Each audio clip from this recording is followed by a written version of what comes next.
And we are live, I think. Hopefully. Let's see here. Okay, so this is the first time doing it with the face cam, so hopefully we won't have any sort of issues. Well, let's see. Alright. New game.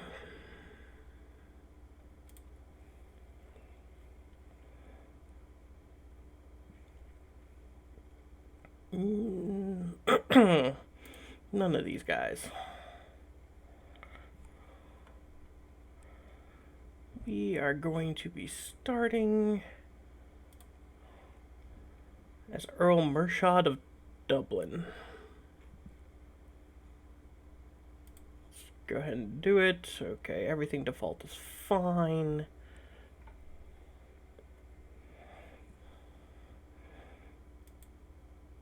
Yes, Iron Man, of course. Okay.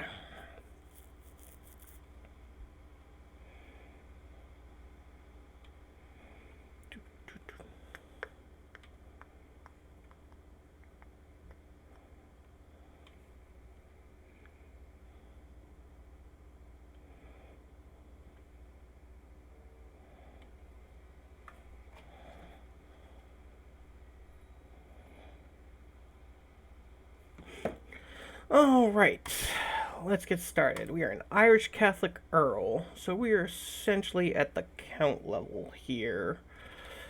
All right, first things first. What's our situation? Mediocre stats. Misguided warrior, lustful, honest, humble, and temperate. Alright, well, we got what we got. Alright, so this kid needs to be educated.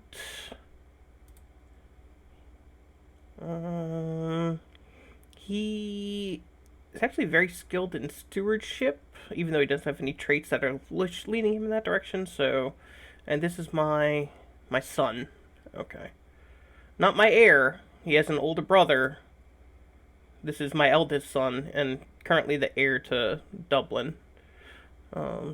He's not a whole lot better, but he's a very holy man with 13 learning. Okay.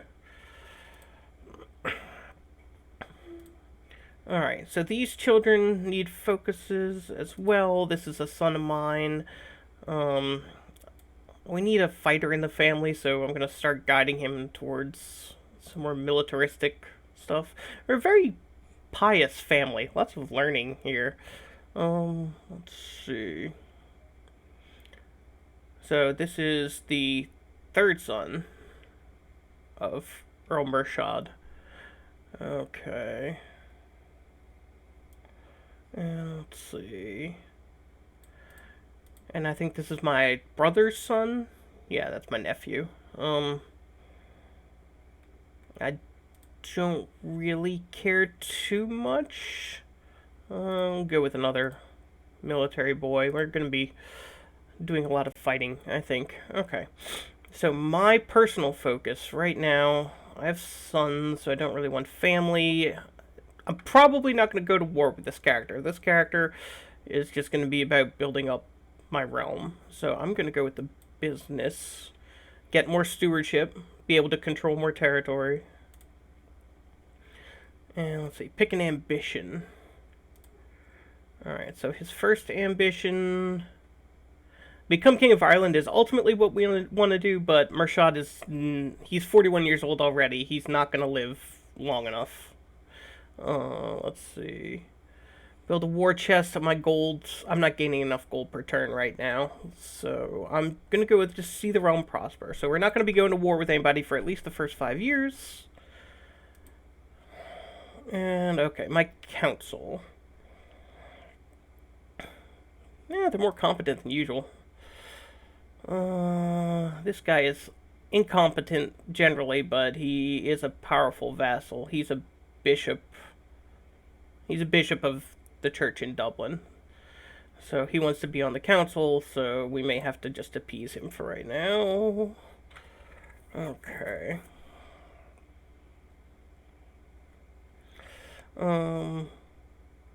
my son is the chaplain, and he's actually quite good at it, but not a whole lot to be done there. Spy Master is fine for right now. I don't really need anything else. My Chancellor is going to be a very important position. He's much better suited for Spy Master, so I may just change his position to Spy Master.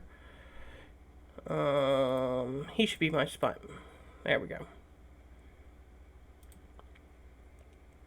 So this guy, who was my Spy Master, is actually a little bit better of a Chancellor than the other one. But is there anybody else? Ooh. This guy is a commander. This guy is unimportant. He's not a powerful vassal or anybody, so he'll be a little upset with me if I kick him off the council, but you know what? I don't care. This guy has a much better diplomacy, and that's going to be good for fabricating claims on neighboring counties so that we can take them over. You do need a valid reason to go to war in Crusader Kings. You can't just say, oh, hey, I like your territory, I'm just going to take it. Well, in some situations you can, but you're going to get, everyone else in the world will dislike you. And being liked is kind of important. I really don't like this steward.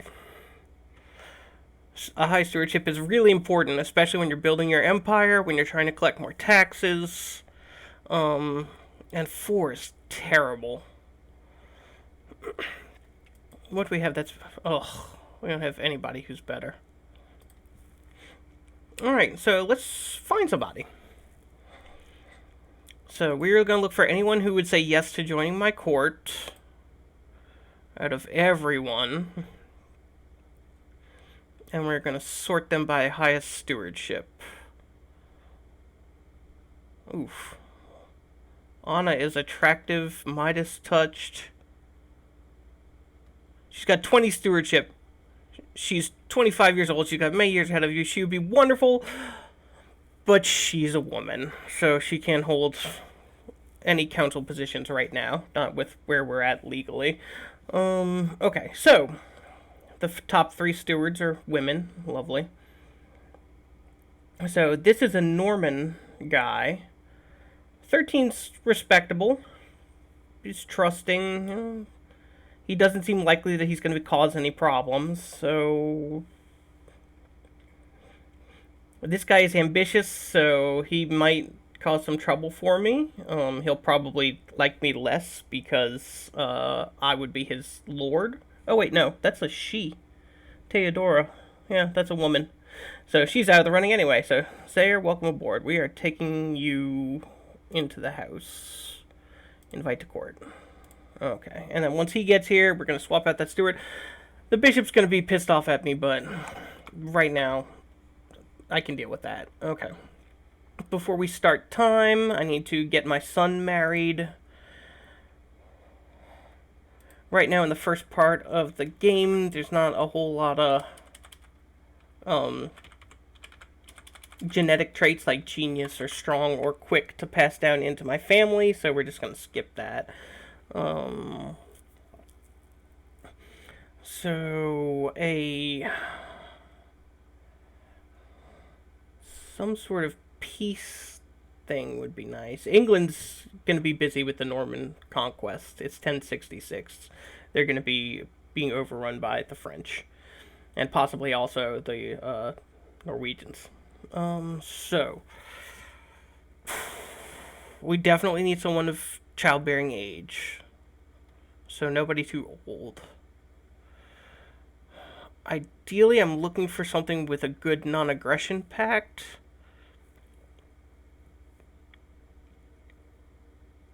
But see, I'm in Ireland. I don't care if I get a non-aggression pact with an Italian. It won't do anything for me. Italy's never going to get into a war with me anyway. And if we do somehow end up pitted against each other, they're not going to bother sending their troops all the way across Europe to me. France doesn't really care. Ideally, I'm looking for someone Welsh or... see, she's Welsh, but she doesn't come with a non-aggression pact. So, no, I'm not thrilled about that. Welsh, Scottish, English, but England is about to go through some major upheaval, so someone whose English is not gonna necessarily be on the throne for very long. Mm,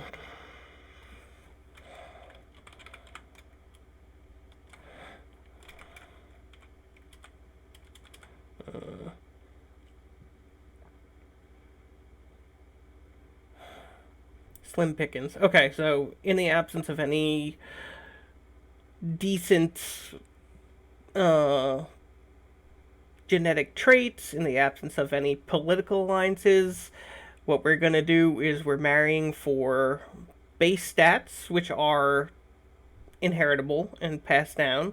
And we are marrying for fertility. So I want to find someone who is lustful, at least. Or gray eminence. Oh. Only adults. We don't really have too much time to wait for a child marriage. Okay, so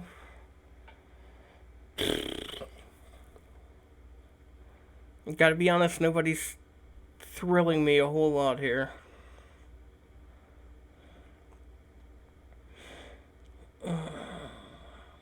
Someone with good intrigue would be nice to offset his terrible intrigue, because assuming that he does end up taking the throne of the county, then he is going to be he would need to have a wife with stats that would offset some of his weaker areas.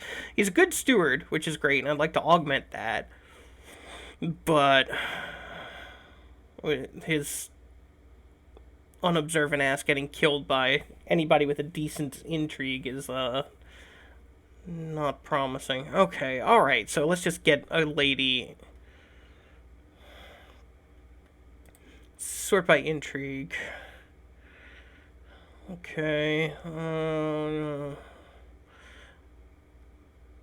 I like her balance of stats, especially the Marshal. The Marshal's really nice.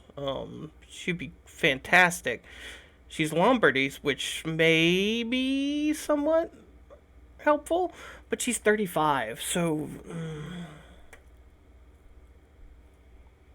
it's the Middle Ages, y'all. It's important to crank out kids as fast as possible and as often as possible, and have as many as you can, because there's no guarantee that they're gonna make it to adulthood. Okay, so in the absence of that, here's a nice Venetian girl. She's lustful, so she's got a bonus to her fertility. She's content, so she's unlikely to try and start anything. She's kind of lazy, but I don't really care. Her base stats look okay, so yeah, sure, okay. Yes. He's gonna lose prestige for marrying a courtier, but I don't really care. Prestige isn't something I'm terribly concerned about at this point.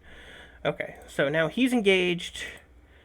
My spy master is idle, but I just want him to scheme for right now. Eventually I'm going to send him off to steal technology, but you have to at least be a duke. And right now I'm a count level leader. Okay. So that title loss on succession, basically given the succession laws we have right now, it's called Gavelkind. So when I die, my 2 counties will be split among my sons. So 2 of these guys will inherit the oldest 2, and the third one is going to be just, tough. I do want to change the succession laws because I want to keep all of my holdings together under one person. I don't know if I can do that just yet. I can.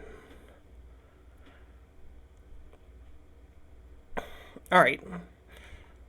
So I am going to go with Tanistry, which is a special thing for Celtic types of people. Let's see. Yeah, Celtics and Bretons can do Tanistry, where everybody votes on the next heir, but the heir has to be a member of my dynasty, and they inherit everything.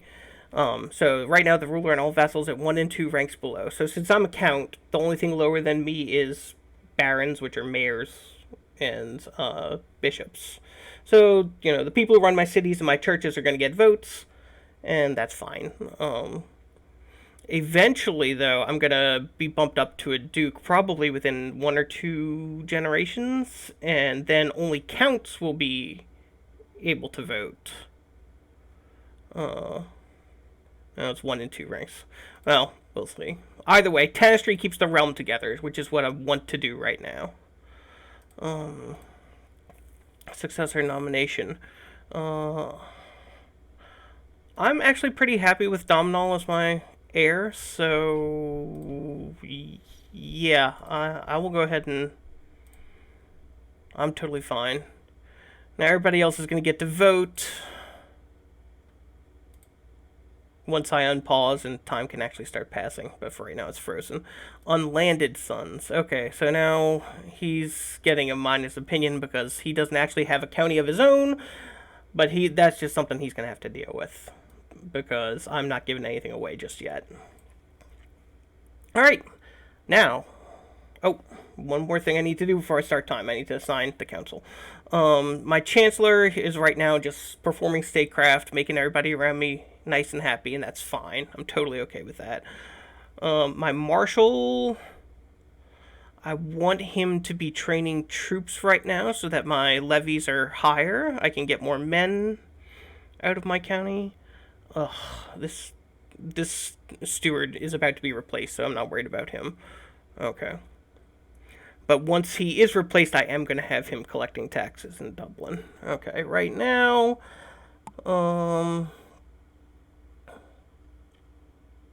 yeah. So right now my 2 county capitals, this is Dublin's capital. They're both yielding about the same amount of tax. Dublin has a bunch more men in it, that's fine. Okay, alright, let's start time.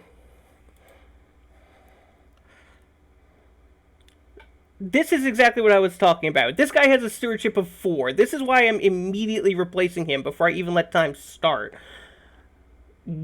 Right now, the guy that I've hired or invited to my court to replace him is in transit. He needs to accept my invitation and come over. But it's his, second day on the job. And my current incompetent steward let a bunch of smugglers in. So now it takes longer and it costs more to build stuff. And my county's disease resistance drops because they're smuggling people and stuff in and out. And so basically this idiot screwed things over before I could even replace him. It would have been better to have an empty council seat. Oh, speaking of his replacement, here is his replacement. Let's pause for a second. And then we are going to go to my council. Okay, you are terrible. He's going to be a naysayer on the council. He does not like me because he's a foreigner, so he's -9. I have a short reign penalty where everybody kind of dislikes me because I haven't been ruling for very long. Let's see. He is deceitful and I am honest, so we don't like each other for that. But we're both temperate, and my diplomacy score gives me an overall +3. But he'll be happier with a position on the council. So he jumps to -4. I don't think his opinion of me is too terribly important, but I can send him gifts later, give him honorary titles or whatever. So now he is collecting extra taxes in Dublin. Hopefully that priest is... He's done. He's out of here. The one concern I do have about that is that he is my vassal. He's angry for not being on the council, and he does not like me at all. Normally, for most vassals, I'm okay with this. Go fuck yourself, buddy. I don't like you either. But the issue with bishops is that he doesn't like me. He likes the Pope just fine, and bishops choose who they pay their taxes to. So this guy is going to be paying his taxes to the Pope instead of to me until I either raise his opinion or I get someone, better suited to fill his post. I can just pull out his posts and fire him, that would be kind of tyrannical, so I would get opinion penalties from my subjects for it, but if he were to meet with an accident, and, an untimely demise, he's 36, he's younger than me, he's probably going to be around for a while, but, yeah, I just... He's unhappy right now. He's going to be paying his money to the church, and that's fine. I'll deal with it later. Okay, yay! Alright, so my son and his Italian bride are getting married. We can collect a royal aid duty, so I can charge the people, be happy to give the married couple gifts, or I can say, people respect wealth, and so we don't need your money, which, makes everybody think better of me. I get more prestige, which is nice, but at this point in the game, money is much more important than prestige. And getting a free 21 gold without any sort of negative opinions or anything is fantastic. Okay, yes, thank you for sending your... Oh, the Doge of Venice. Oh, I don't know if that's his daughter or... What's her family? Oh yeah, she's the daughter of the Doge of Venice. Nice, okay.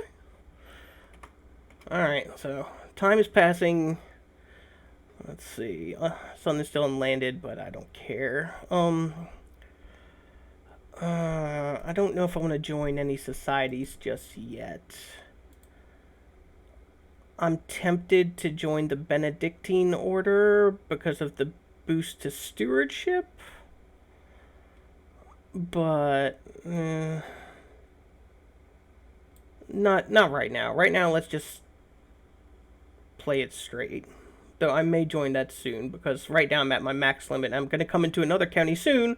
The county of Lagan is owned by my dad, the Armate of Lagan, and he is 71, so he's about to die, and I am his heir.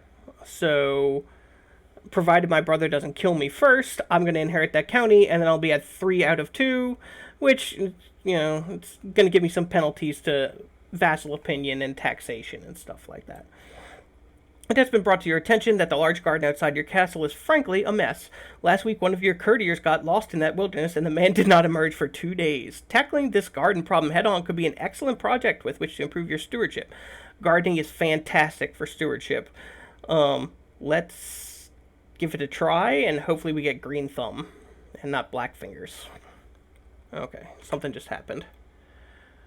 2 children lack in education. Oh, these 2 came of age. My son and his cousin now turned 12, so they need to be given an actual tutelage focus. So this boy, this is my nephew.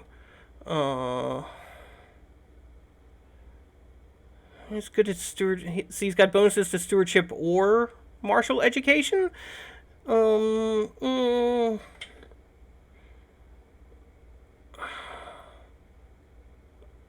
You know what? You're gonna go for stewardship.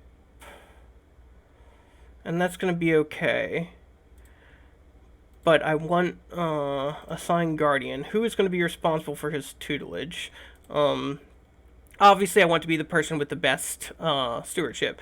And Sayer is the best. The problem with that is that Sayer also is Norman, so in the course of teaching my little Irish son, he may be converted to Norman heritage, and that would mean that people wouldn't like him, wouldn't do well for the family, blah, blah, blah. So, alright, fair enough. So I'm going to let the mayor of Tara, he's got 10 stewardship, which is good, it's fine. He's also got a lot of intrigue, which is a nice little side piece. He likes me a lot, so, and he's Irish, so yeah, he's going to be learning from the mayor, focusing on his stewardship. Now, the other child is my son.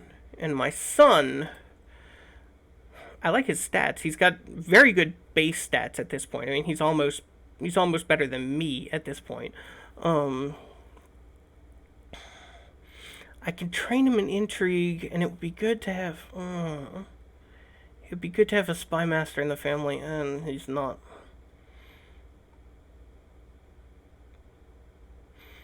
ultimately, taking Ireland is going to be a matter of conquest. We're going to have to go to wars. We're going to have to fight people and take their land. We need some powerful leaders. It would be nice if they were in my family. But, and this guy's got the base martial score, but timid is not great for a martial education. So what I'm going to do is I'm going to have my son, my trusted... Whoa! Oh, okay, alright. So, maybe I don't want to train him in intrigue. The problem with this is, little Donshad here hates my guts. Well, maybe not hates my guts, but he is not happy with me at all. He is, I changed to Tanistry, so he is going to be, basically, I disinherited him. He was going to get one of my 2 counties, and now it's all going to the Tanist, whoever gets elected, which may still be him, but for right now, it's his oldest brother. Let's see. So he is very unhappy with me because I changed the law to disinherit him. He's unhappy with Tanistry succession because he's not the Tanist, so obviously. Okay. Now the trouble with that is you train somebody like that in intrigue, and then they start to get ideas in their head, and then next thing you know, you wake up with a snake in your bed or a knife in your face. In Crusader Kings, parents cannot kill their children, but children can most definitely kill their parents. I'm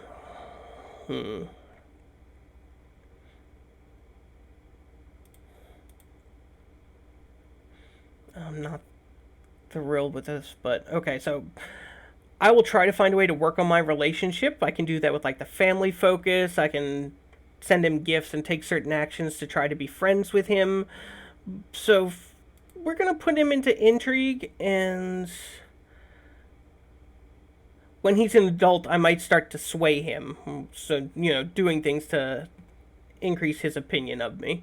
You can also antagonize people that you want to piss off and make them hate you more, which is sometimes something that you want to do. But okay, so for right now, childhood educations are set. They'll come of age in 4 years, and we'll see how they turn out.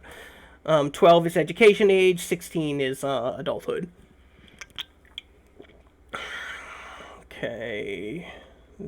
Taxes are coming along nicely. I've got a little bit of money saved up. So, as Earl, or Count, I control a Count. Oh! Together with your gardeners, you have redesigned your castle garden into a more manageable form. You have organized the digging of a small canal system to keep your plants watered, the weeds have been removed, and the hedge maze now actually has an exit. The skeletal remains strewn about the maze's dead ends have also been cleared out. Hard but rewarding work. I have learned much. I gained 2 stewardship and I gained the gardener trait. Ooh, does that stack?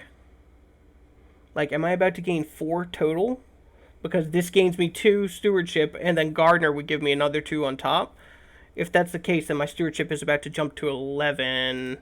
It is! Gardener is fantastic. No negatives to it.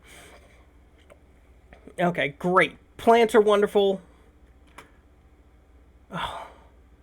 And thankfully, our first steward's fuck-up has been remedied. We've destroyed the smuggler's ring. Build times and costs are back to normal. Disease resistance goes up a bit. Prosperity goes up a little bit.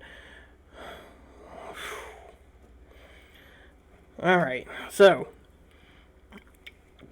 very happy with how this is going thus far. Let's see.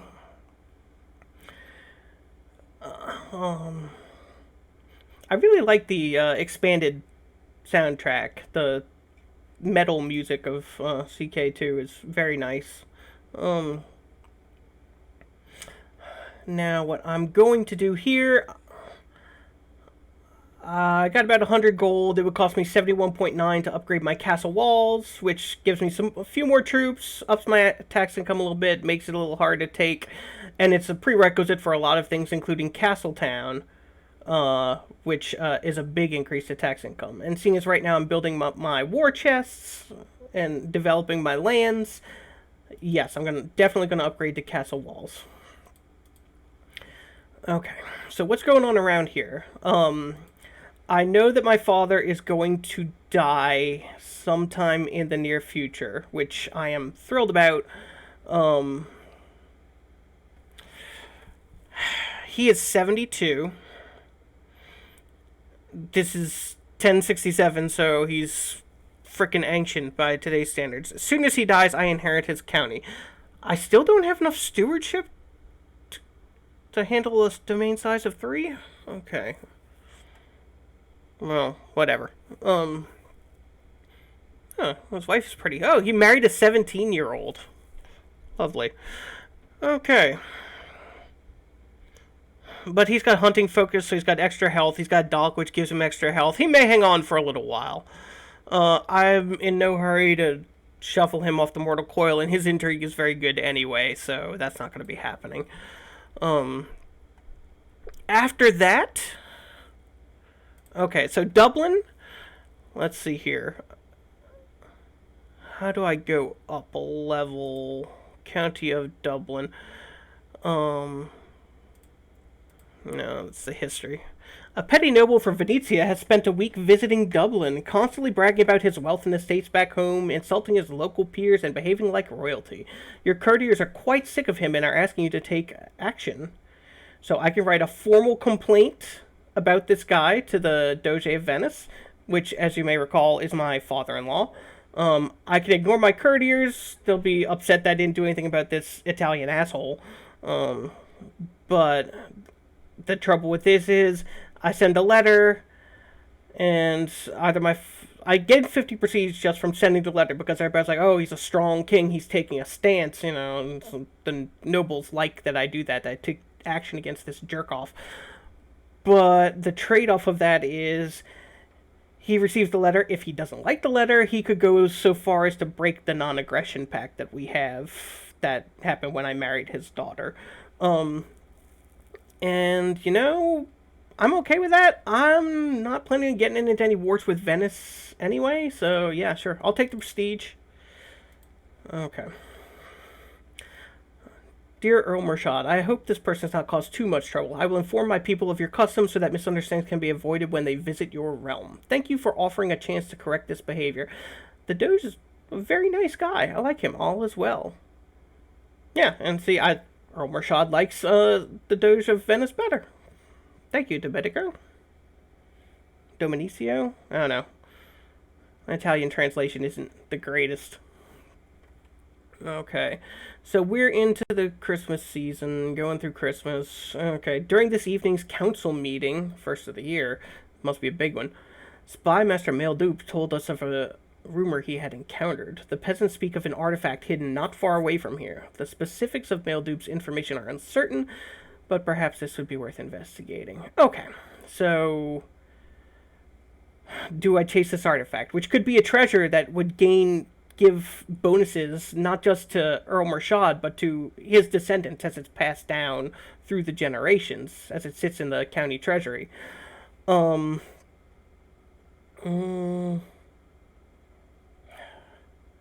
It's going to use up a lot of resources, but yeah, go ahead. And my spy master's not really doing much and anything right now. Okay. And my son has excelled in his stewardship. He is a fortune builder. Ooh, a stewardship of 15. Diplomacy of 0. He's an asshole, but damn is he good with money. He's patient, he's greedy, and he's cynical, which I guess are good virtues for someone with a stewardship. He also is pissed off by the Tanistry thing. I may want him to take over instead of his brother. Let's get him married to somebody. Find somebody worth... He's young. I'll take, like, an older... whatchamacallit? An older, child for betrothal, but let's see. Okay, first off, any sort no genius, no strong, no quick, no attractive. Okay, fine. No genetic traits for me just yet. Are these all children? No, there's some women. Okay. Lots of children right now. Because the game just started and the generations are just starting to spawn. What is this? Headache. Ooh. Poor thing. This, she's 3. Got no idea what her stats are going to be like. And Count Owain of Bulith.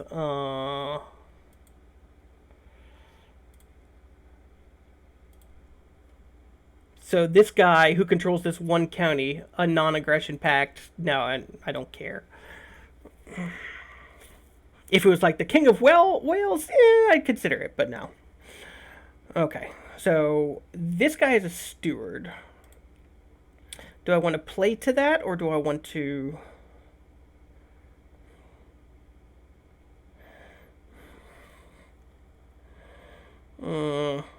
not a lot of pickings out there in terms of stewardship. I'm also kind of concerned about the ages. I mean, 25 isn't bad, but...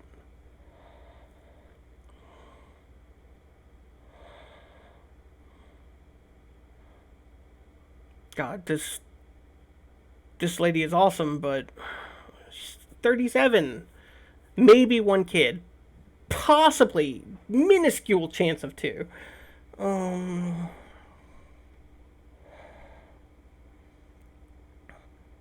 This one's interesting. 26 isn't too old.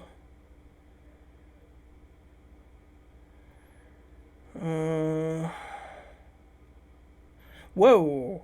Wait, ho. Hold on here.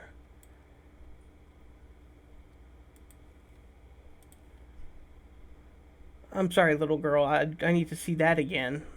This girl is 13, so she's only 3 years younger than him. She's got a damn good martial score for a 13-year-old girl. Okay, stewardship. And the best part is she's Irish, so kids are Irish. No issues with that. Will result in a non-aggression pact with the Earl of Wade, which I'm not sure. And my Gaelic pronunciations.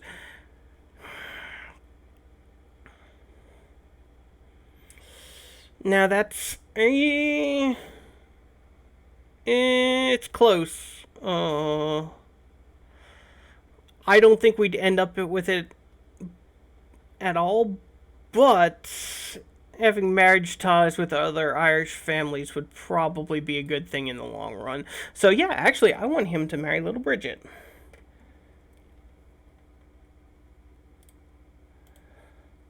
No prestige. They're both equal rank, marrying back and forth. Daddy says yes. But he see all the pluses under political concerns. He sees that's a good marriage too. So yes, absolutely, sure. Okay, so he's gonna get married. Okay, great. This pleases me. All right, build that family.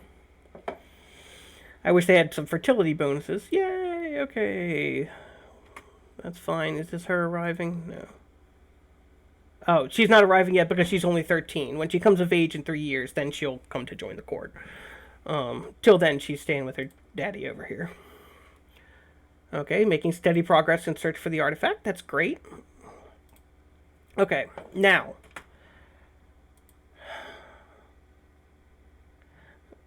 So, let's see here.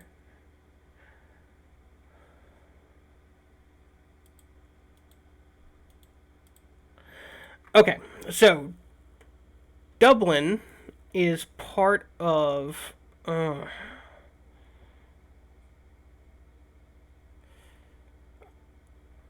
forget how to do the titles.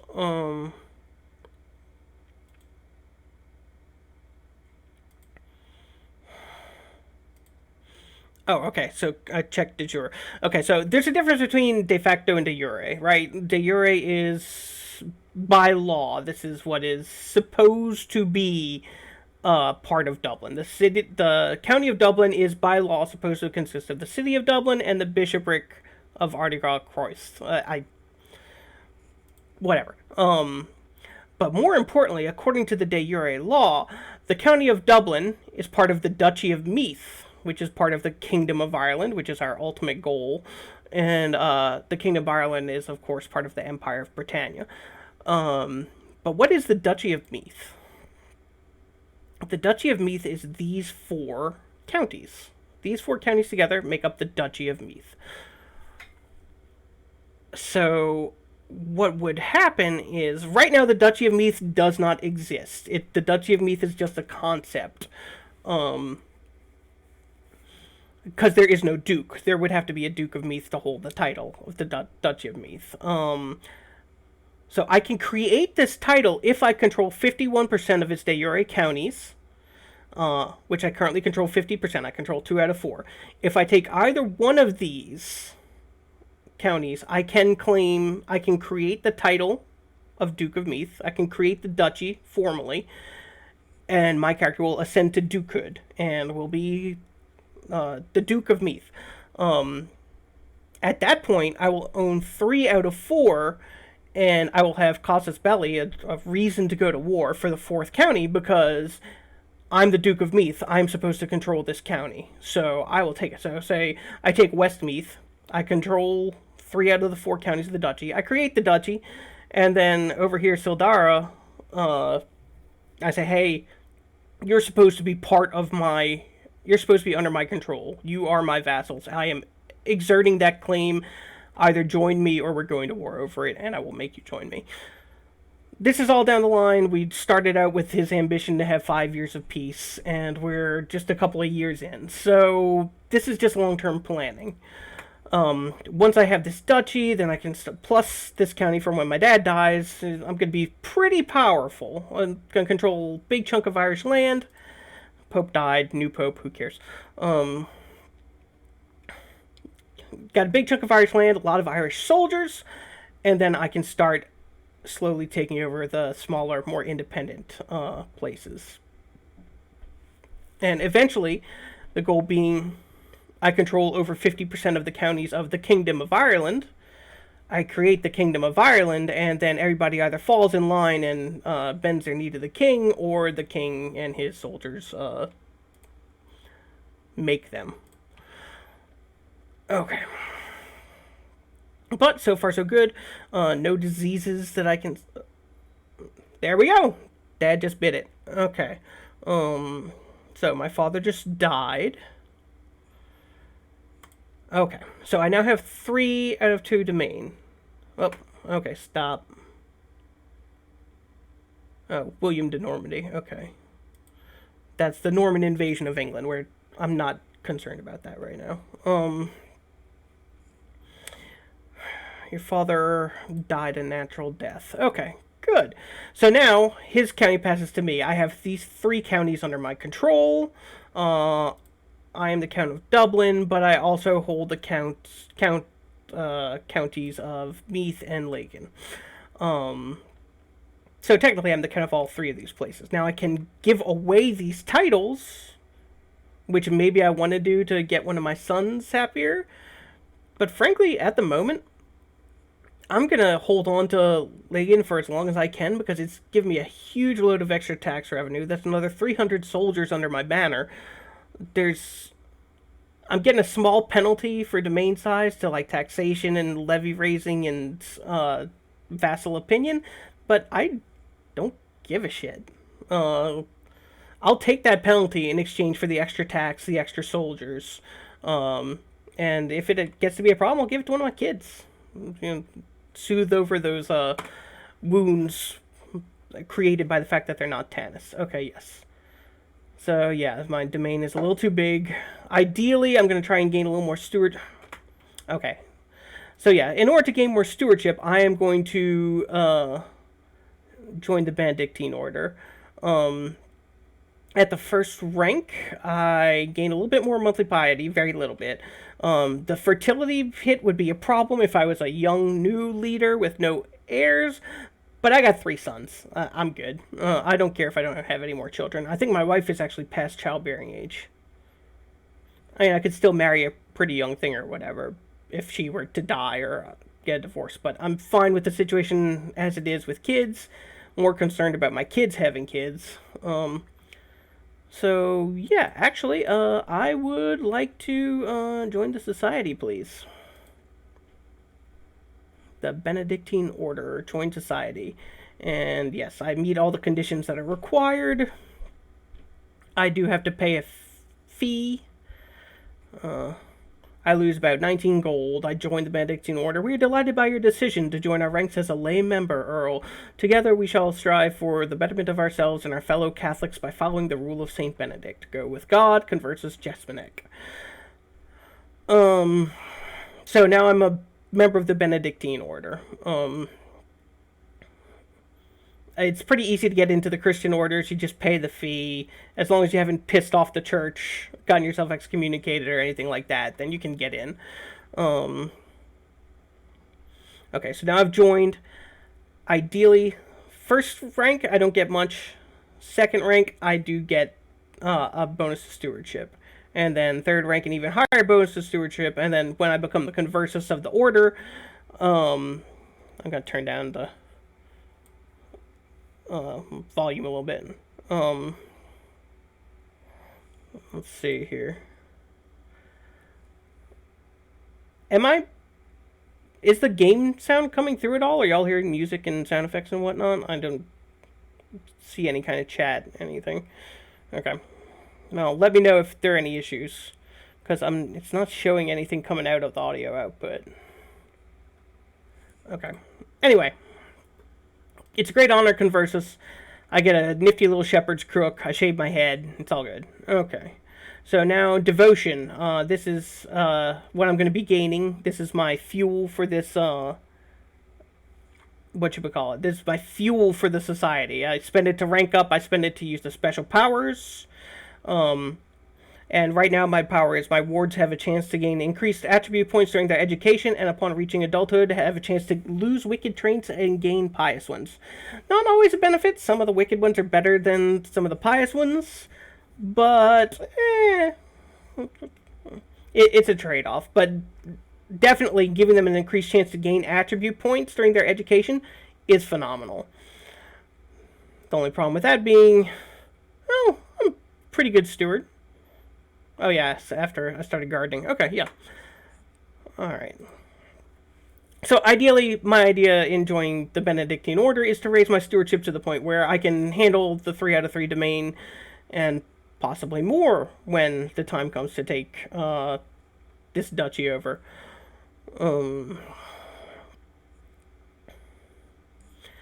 Okay. So right now time is just passing. Is there anything that I want to do at the moment? Oh, yes, we do need a court physician. You have sent messengers and scouts out in all directions to scour the realm for skilled physicians that would be willing to take up residence in your court. Word should reach you shortly if they manage to find a suitable candidate. Hopefully they will not bring back a quacksalver. Oh, I like that. Quacksalver. I hope I do not have to wait long. Alright, let's see. It's good to have a physician on staff. Disease happens quickly and randomly. Okay. So my son Aid here. No, not my son. He's just my courtier. He's some kid whose education I'm in charge of. He insists that I help him to get an old hat to fit. A very futile task as he's too big for it now, as I've already told him several times. So I could say no child tells me what to do and gain 20 prestige, and he'll probably like me less. Or I can lose 20 prestige and he may gain willful, which is one of the childhood traits and may influence his education and his stats when he reaches adulthood.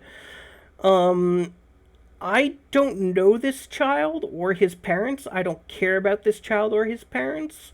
So I'm just going to take the prestige for myself. Aid thinks I'm mean for not helping. He even stuck his tongue out at me. Well, he's stupid. He is. Stupid kid. Okay. One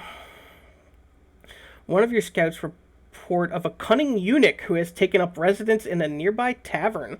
The eunuch spends his time drinking wine, eating, and sharing stories with the guests. Apparently, he is very well schooled and has vast knowledge of medicinal mixtures. An offer of gold and food would definitely convince him to take up residence at your court as physician. All right. He's pretty well learned, I'll admit that. He is a renowned physician. He's a doctor. He has no balls. He's shrewd, which is nice. He's very smart, plus to all stats. He's a bit of a schemer, which worries me, but he's not ambitious or anything. He's gluttonous. That's fine. He's kind and charitable, which is what you want in a doctor. Zealous. Okay, sure. Yeah, he'll do just fine. So I'm gonna pay him 10 gold. He's gonna like me 10 opinion more, and he is gonna be my court physician, and that's fine. Okay, now I don't want to be tutoring all of these kids in my court. So I'm thinking what I want to do is give someone the minor title of court tutor. My children, my grandchildren, obviously, I want to keep control of their education very tightly. But for everybody else in the court, I don't really care. I do want them to stay Irish, so I would like the court tutor to be Irish. And it's important that they have generally good stats. This chancellor here is actually very well statted generally. Not so martial, but... And the good thing about the tutor is that women can also be a tutor. So... Why is the Princess of Denmark in my court? Oh, she's married to my son? No, married to my brother. She's my sister-in-law. Okay. Interesting. Not relevant, but interesting. Ooh, a duelist. She's badass. And then we've got the court physician over here. I like the court physician for the tutor. I feel like I can trust him. He's Irish as well, which is nice. Yeah. Okay, yeah. Sure. Congratulations. You're both the doctor and the tutor. Now, problem with that is when the ruler dies, the physician has a tendency to just disappear. The game is really good at keeping track of people and showing you where in the world they are, but for some reason, when rulers die, it's like the physician never existed. They're just gone. So, when Mershad's time comes, we'll need a new physician and a new court tutor. But for now, that's fine. Good commander, good commander. You're not great.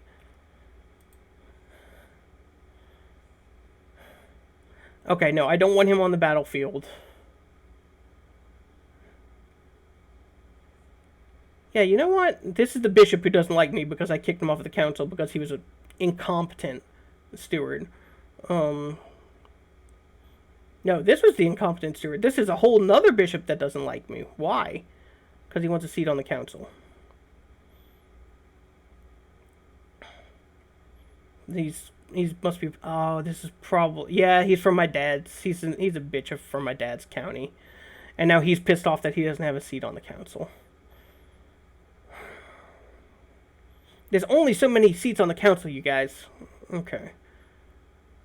Still, doesn't matter. He's got a good he's got a good military score. So I'm gonna make him a commander, and hopefully he'll die leading my armies into battle. Just so that we have everything. My wife does not like me. She's not a fan of tenantry either. Okay, that's fine. Sorry, honey. As far as the regent goes, I want my chancellor to be regent.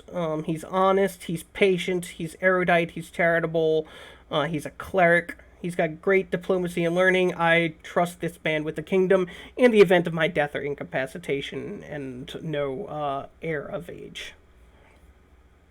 Okay, so that's all settled. Let's roll. Got a good bit of gold here. How's the project coming along? Castle walls are going to be done pretty shortly. Meath. Let's see here.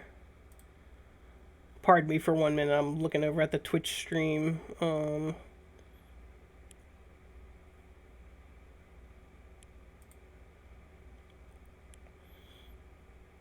Where's the chat? Is there a chat? I'm gonna have to figure that out. Okay. Cool. Alright, for now, that's fine. We're just gonna leave it like that. Okay. So, the pursuit of the artifact. My spy master has uncovered several clues indicating that Condottiere Pandolfo of Company St. George possesses important information regarding the rumored artifact. However, he is unwilling to talk, and Meldoub wants more spies, transferring from their regular missions to target the Condottiere instead. So I can send him my spies. So for the next 5 years, I have 50% chance less of discovering plot, and my plots are 50% less effective. That's fine. I'm not really scheming right now. I'm pretty low on the totem pole. I'm not too concerned about plots going against me. So, sure. Yeah, you can have the spies for the next 5 years. Okay, castle walls are done here. I've got money. What can I do with the money? Let's see. I can do more of this. More troops are nice. Fortifications, whatever. Not being attacked at the moment. Militia, barracks, stables. Shipyard, no. Right now I'm just going to save up for the castle town. I really like to go for the economy early. I'm not sure if that's the right thing to do, but I do like to have a lot of gold on hand. Also, I now have enough gold to hire mercenaries, which may pull my ass out of the crack if there is if there's a war on. Okay. Pirates have been marauding in increasing numbers all along the coast of Dublin recently. Worse, there's a now rumor among the common folk that the pirates are being aided by Venetian agents. I must send a letter to the Venetian Serene Doge and find out if it is so. Okay. So all port counties are experiencing tax collecting issues. All of my counties are port counties. That's a problem. So, sending a letter to the Doge. He was very nice earlier when his noblemen caused trouble at my court. So hopefully he will be nice and not take these accusations of piracy. It grieves me to hear of your troubles. However, I can assure you that I have nothing to do with the pirates that plague your coast. Regards, Serene Doge Domenico II of Venice. I can say that puts my mind at rest and lose 50 prestige. Or I can say he lies and break the non-aggression pact, and he's a little pissed off at me for the next 5 years. I want to keep the prestige, and the pact is not that important to me. And I really don't care if he likes me a little bit less. His opinion of me is 31, so we're just fine right now. He'll like me a little bit less, but okay, sure, that's fine. He lies. My subjects' opinions, infinitely more important than a guy halfway across Europe. It started as uneasiness around guests and strangers, then evolved into awkwardness and a strong feeling of discomfort. I don't want to meet any new people, so 45% chance I gain shy. -2 to diplomacy, -2 to personal combat skill. It's a bad trait. There's nothing good about it. I'll just have to try more to be more gregarious. So there's a 50% chance of gaining stress, which is bad. You lose intrigue and stewardship, fertility, health, personal combat skill. And it's just bad. It's hard to get rid of. It hangs around. But there's also a 45% chance that I gain gregarious, which is diplomacy +2. Everybody likes gregarious someone. A gregarious person. Vassals like them. And +2 diplomacy is great. It's a big boost to everybody. I would love to be gregarious, and I think it's worth taking the risk of stressed. So yeah, let's do that. Hey, I've gained gregarious. And am I stressed? I am not stressed. Perfect. Wonderful. That was the best possible outcome. Okay. So we start in 1066. 1071 is going to be the end of the 5 years of peace. That was his ambition. So we are going to start plotting very, very soon. Hello? Is this my granddaughter? No. This is my cousin's daughter. So I get to name her. It's just a kid. It's a girl. I don't care. So, congratulations, cousin. May she live in health and happiness, but she doesn't really affect me. Now, it's possible that I may end up playing as her if something really weird happens down the line. A lot of... Alright, so my brother just died. The Princess of Denmark's husband. Why did... he died natural causes. He had chest pains. He was not long for this world in 1069. Very sorry to hear that. Don't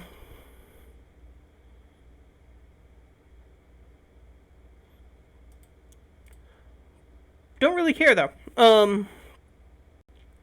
So now my father is dead, my mother is dead, my brother is dead. I am the sole... Well, no, my brother he had a child. I have a nephew. So he has one small branch of the family, but the majority of the family is now going to be coming from my descendants. Should be. Okay, cool. I'm okay with that. I mean, sorry, brother, but you were kind of irrelevant in the grand scheme of things.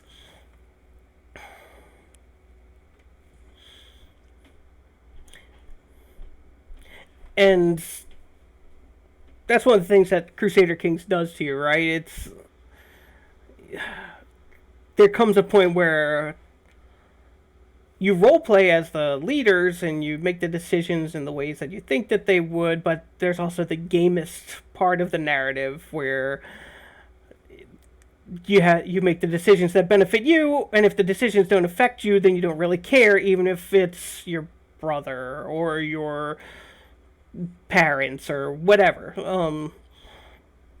Tanis Domnall has dragged his unfaithful spouse Ricciarda before me and insists I should punish her. Oh, okay, alright. So this is my son, my first son, my oldest son, the heir to the county of Dublin. And his wife has been unfaithful, or he believes his wife has been unfaithful. And he insists that I should punish her. It's my job. I'm the Lord. I am the Count, the Earl, by the British conventions. So, I could say this is a waste of my time. And his opinion of me will change by -20. He'll be insulted. But she'll be grateful to me for not doing anything to punish her. Domnall is the only one of my children who actually likes me. The other children are all pissed off by the Tanistry thing and the fact that they're not the Tanist. And the trouble with him not liking me would be he might get it into his head that the world would be a much better place without Daddy Dearest in it and start planning to bump me off. And now that all my spies are out with the Spy Master searching for the artifact, then he would have a decent shot at succeeding. So, what I might do here, improve my relationship with my son, in whom I am well pleased. Lock his cheating wife in the stock. I gain 10 piety because I'm being a good religious ruler, following the laws of the church.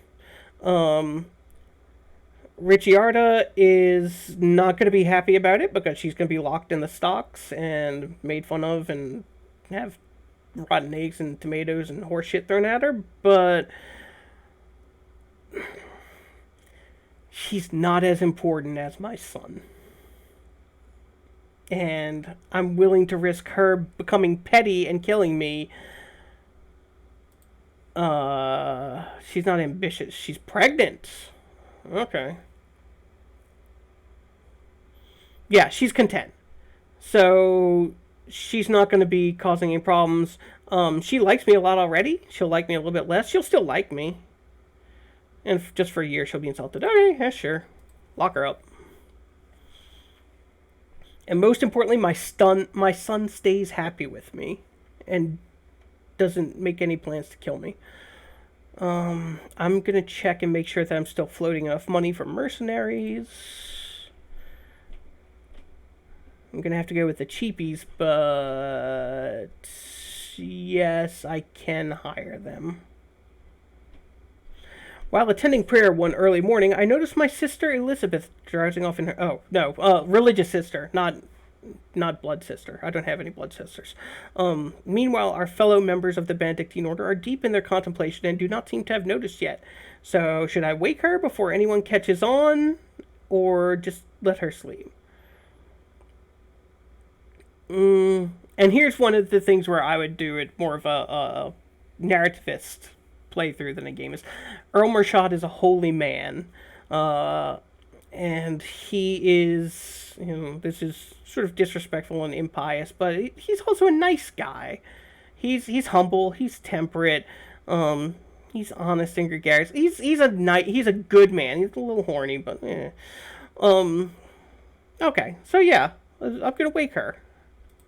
I gently prod at Elizabeth, but I get no reaction. Then I shove my elbow into her side, causing her to cough and open her eyes, a flash of anger in them.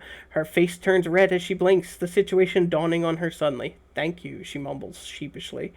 I can say I think nothing of it, friend, and she just likes me a little bit more for 10 years. Or I can say, it seems I saved you from some real embarrassment there, and she can owe me a favor. Favors are very powerful in Crusader Kings, but they are, of course, linked to, the person who can do them. She is a countess, the Countess of Worms, which I think is German? Yeah, heart of Germany. Totally unrelated to me. I don't see any power in having this character owe me a favor. No, I'm not gonna hold it against her. I'm just helped out. One Benedictine brother to his sister. Ooh, okay. So this is my first mission for the Benedictine order. God's blessing upon thee, Donatus Mershad. The order and God cares much for the souls of our members. As such, we would like to advise you to go on a pilgrimage, since you have not yet done so. Go with God, Conversus Jesmaneg. Yeah, I'll go on a pilgrimage. Okay, so let's see what going on a pilgrimage entails. Go on a pilgrimage. So, I fulfill all the conditions. I have to pay 10 gold, which is fine. I don't mind. Alright, yeah, let's go on a pilgrimage. I will start making travel plans. I'm gaining piety just for doing it. I wonder where it's going to take me. There are a number of different holy places that you could visit on your pilgrimage. All of them are considered most sacred by the Holy Church, but a somewhat closer destination might mean a safer journey. I shall visit a holy site in the west. I will go to one of the ancient sites, Jerusalem or Rome, or I will seek out a saintly burial site.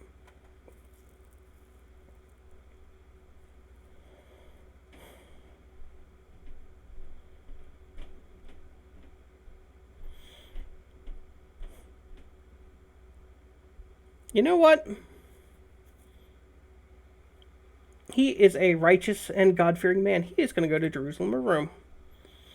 So do I want to go to Jerusalem or do I want to go to Rome?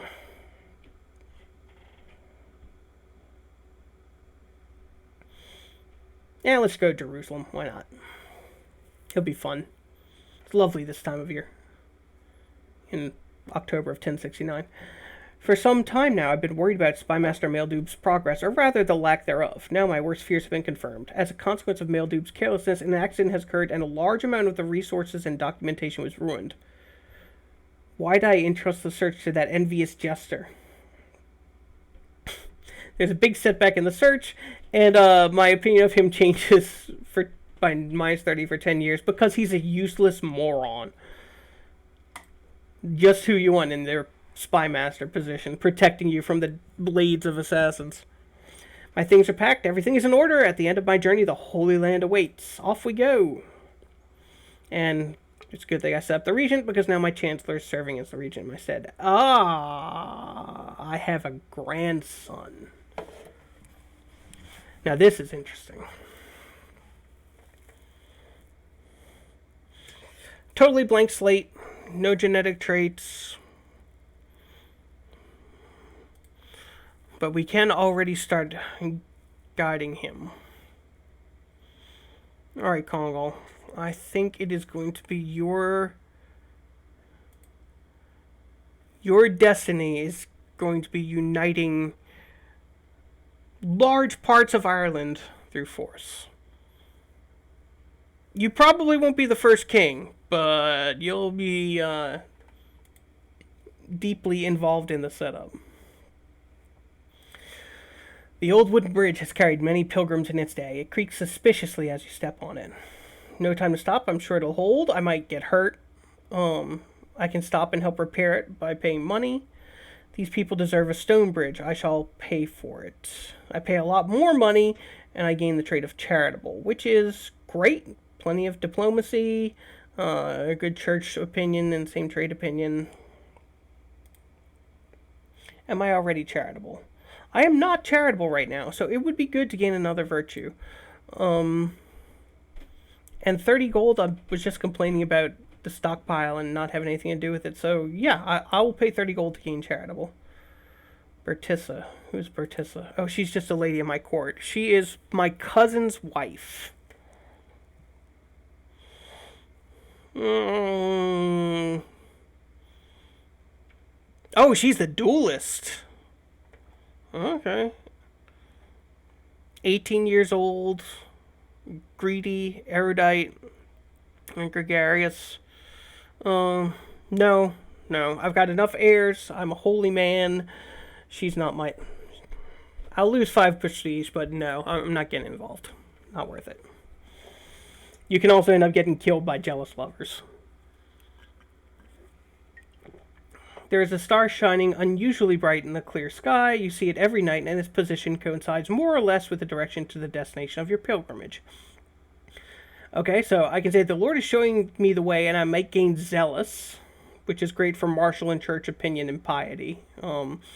Or I can say it's a bright star, so what? And gain cynical, where I lose some piety, but I do gain intrigue, and the church doesn't really like me so much.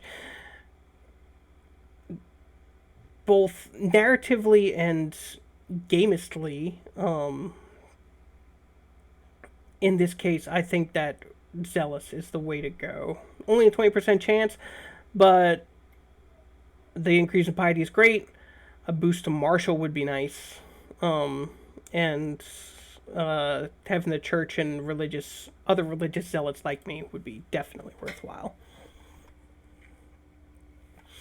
Didn't happen, but Jerusalem! You have finally arrived at Jerusalem. Passing by the Mount of Olives, you enter through the city gate and are immediately overcome by a feeling of having made a truly epic journey. The city is filled with people of all creeds and colors, the air heavy with smells of strange spices and foreign plants. You make your way through the throng of people and animals, excited by the knowledge that you are now close to the Via Dolorosa and the other holy places. You plan to also visit the Church of the Nativity in Bethlehem, but first of all you need to find some place to stay. After all, you wouldn't want to be forced to sleep in the stable, would you? Oh, Jerusalem, Jerusalem. Alright, what happened? Okay, the Norman defensive pacts. Old Pope dies, new Pope comes in, whatever. That's fine. The stories of other pilgrims all spoke of how impressive this place is. Now that you can see it with your own eyes, you can only join in their praise. You are glad that you came here to one of Christianity's holiest places. It was well worth the journey. 20 pie. 20 piety is no big deal in the grand scheme of things, but hey, I went to Jerusalem. It's awesome.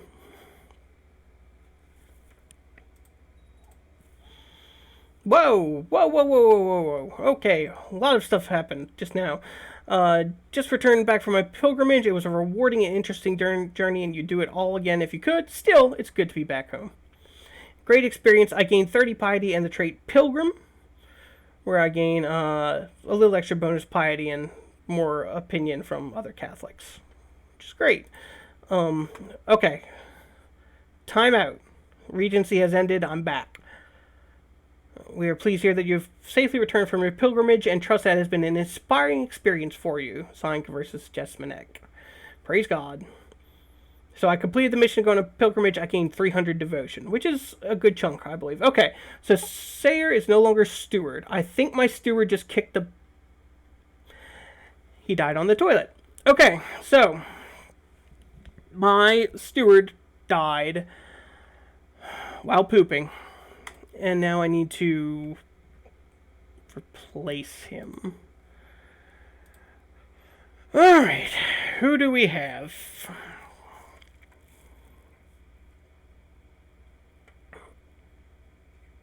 This is my son, the fortune builder. He would be a fantastic steward. However, I also have some of these uppity bishops who desperately want to be on the council.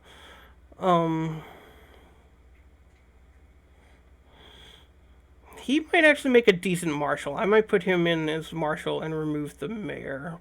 First things first, let's settle the business of the steward. And my son still doesn't like me, but if I gave him the stewardship... Yeah. Okay, great. So now Anna, my son, is on the council. He likes me. I'm sending him out to collect taxes. Alright, now. I'm happy with my council as it is, but I think that this mayor, he's okay. He could be better. What can we do with him? He would actually be a fantastic spy master. Okay. And my previous spy master fucked up the search for the artifact, so I'm okay with this. Yeah, alright. Okay, Mayor Ard, you need to change your council position. Do it. I had something else in mind. He should be my spy master. Yeah. Good job, incompetent jackass. You just lost your job. Now...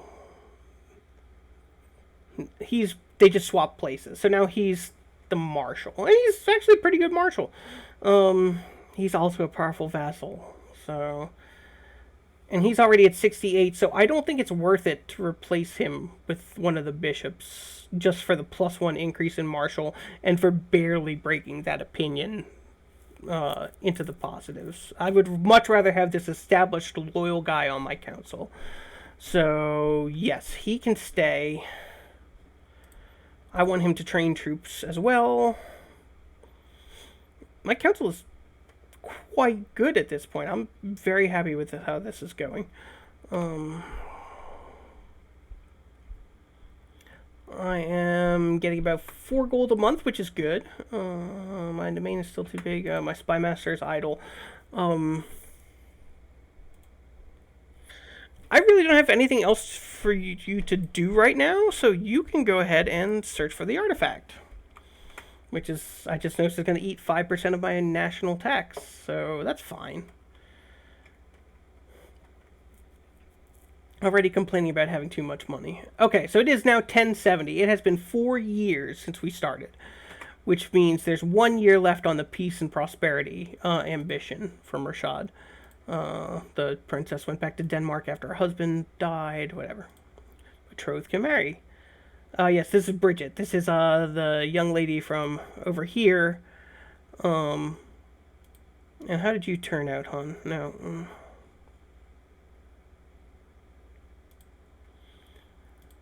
Sometimes the menu system leaves a lot to be desired. Okay. She is uncouth. So she's She's sturdy. She's a big girl. Um, Great birthing hips, I suppose. She's greedy. She's diligent. Diligent is fantastic. Diligent is a great virtue to have. And she's trusting. Um, Her stats are kind of a bust, but it was mostly a diplomatic marriage anyway. Um, all right, son, get to work. Anyway, you can just continue the search for the artifact. Who's idle? He's not idle. He's searching for the scheme. Whatever. Whoa. Okay. All right. Yeah. So.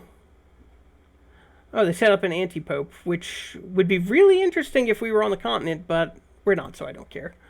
Here's Bridget, my new daughter-in-law. Lovely young lady. A little. Her hygiene leaves something to be desired, but I'm sure she'll be an asset to the family. So, it's been 4 years now. We started with the ambition to have 5 years of peace and prosperity. So far, so good. No wars. Okay, so the mayor of Mildup has arrested an armed man with ragged armor and a spotty horse. He says that the man claims to be a hedge knight, but clearly does not believe that statement. I can order him released. I lose prestige. My marshal is upset with me for 5 years, but I gain 10 piety. Or I can say that is clearly a bandit. My marshal gains prestige. I gain prestige. I lose a little piety. I ain't hurting for piety. I'm going to make the game decision here and say, yeah, I'm going to take the prestige. That's clearly a bandit. Arrest him. Okay, so 1 more year left for the peace and prosperity, which means that it is time for my chancellor, to start doing his business. And that business is fabricating claims. We are sending him into Westmeath, where he will say he's working on, laying the groundwork for fraudulently taking over this county. We're going to say, oh, hey, now look at these ancient papers that prove that my family did own this county back whenever. It's a little dirty and underhanded, and it's an expensive way to go to war, but it is a valid casus belli, and I'm going to do it. So, basically, after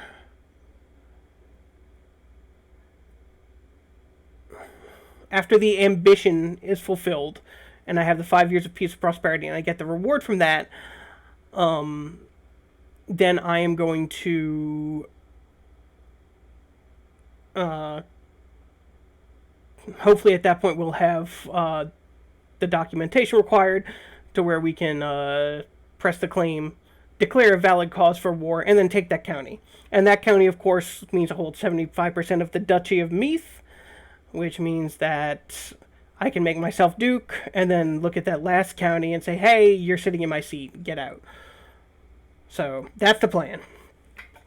A mysterious Jewish man has offered his services at your court. He is well versed in feudal court intrigue and has passed as both a mercenary and a spy.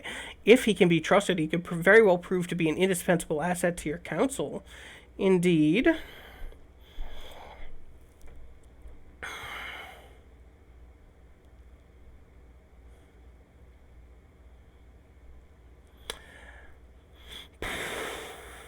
There are problems with this. There are a lot of problems with this. First off, he's Jewish, which is,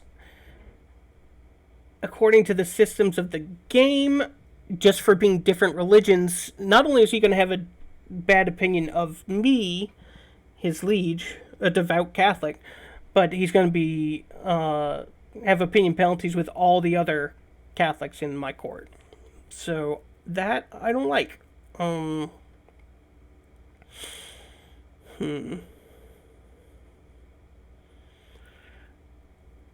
He's also ambitious, which may lead him to do things at my court to put himself in better positions. And if he were to take the position of spy master, that may include letting plots through that are not good for me.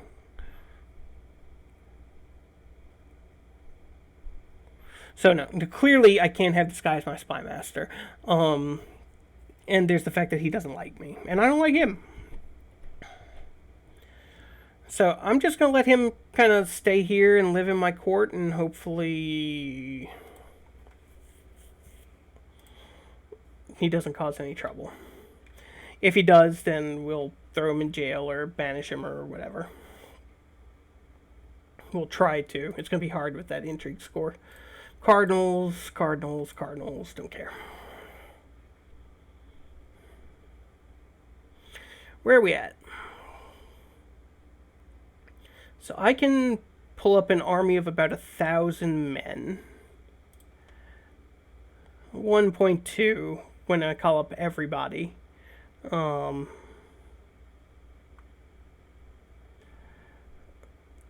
about 1,000 men in my army.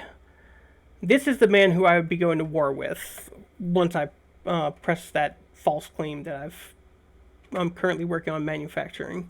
Don't care. Oh, no. What is wrong with your... Oh, she has a hair lip. Yep, hair lip. I'm genuinely sorry, ma'am, but you are kind of hideous. Also, your husband's a dick, so I don't feel nearly as bad about killing him. Okay. So this gentleman can raise 1.12 thousand men. So we're pretty much evenly matched on the military front. He does have more money than I do, too. He could order mercenaries. He is not pious at all.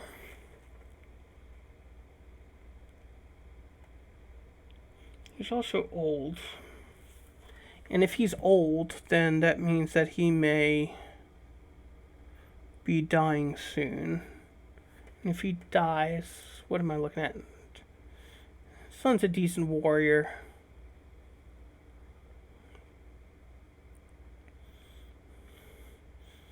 He looks like he would be fairly competent.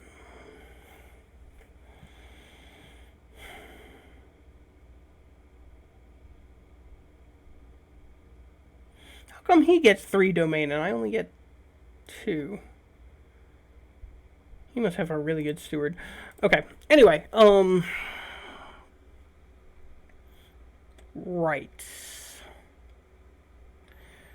So we're fairly evenly matched for now. I may need to order mercenaries or wait for him to die and take out things in succession.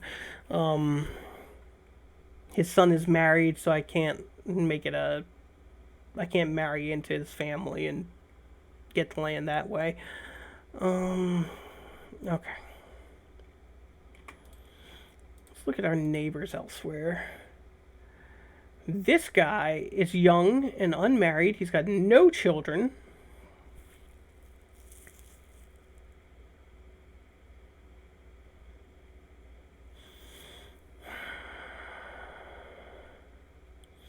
He's never gonna take a matrilineal marriage with any of my women because the political concerns are too great.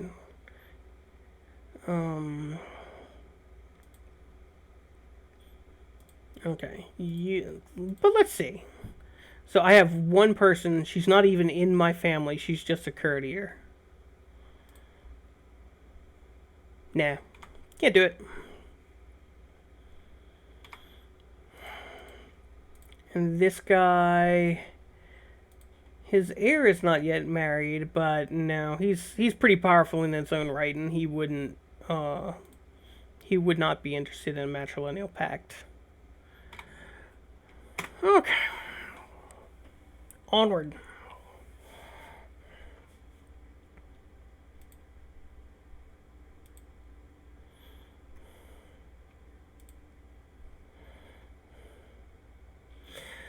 You have been presented with an opportunity to let everyone be reminded of your rulership. If you wish to mint new coins for your realm, there is a master of the craft that you can hire. Not only will the mintage be exquisite, it will be adorned with a glorious portrait of you. So I can mint the coins for glory. I spend 100 gold, they make all the coins, my face is on them. It's fantastic. I can debase the mints with less precious metals for profits. In which case, I gain 100 gold, I gain 100 prestige. And I gain the trait greedy, and I may gain the trait deceitful. But 100 gold and 100 prestige is a substantial bump, especially the 100 gold. I'm not greedy yet. Not greedy yet. I'm also not deceitful.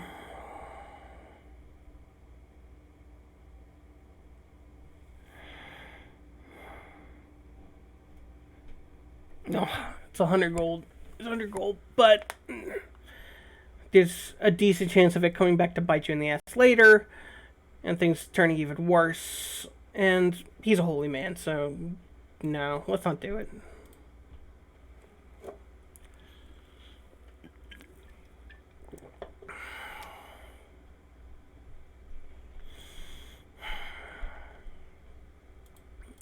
So let's see here. Can borrow from the Jews. Which I might do if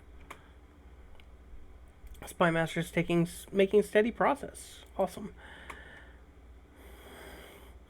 And we're coming up on 1071, and I believe that's going to fulfill the ambition in fairly short order. That's timing. My liege, my work in Westmeath seems to have come to fruition. By bribing, cajoling, extorting, threatening, and forging documents, I have managed to fabricate a claim on the county of Westmeath presently held by Earl Concobar of Sildara. I leave it up to you whether to use it or not. So I can use it. Now this just gives me a strong claim. It costs me 50 gold, 50 prestige, because, you know, you gotta make all the bribes, and it's an underhanded thing to do, so you lose prestige. And of course, Earl Concobar is going to be really pissed off at me. I can let it go and gain 10 piety because it's the right thing to do. But no, this is the first step in becoming king violent. This won't start the war right away. This just gives me the casus belli for the war. So there, I'm going to use it. So now I have a strong claim on this county.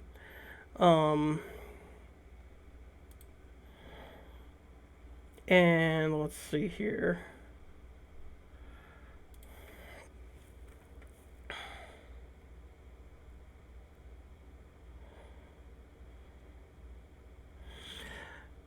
When is my ambition done?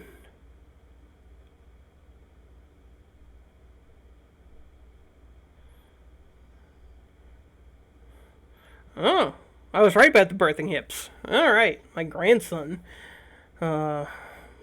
Also named Murshad. What you got, boy? Nothing.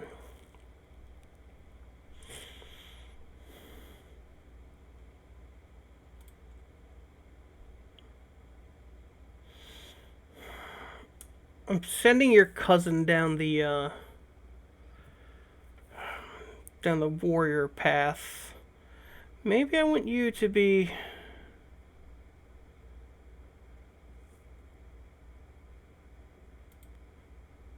Yeah, okay. You go ahead and start working on thrift.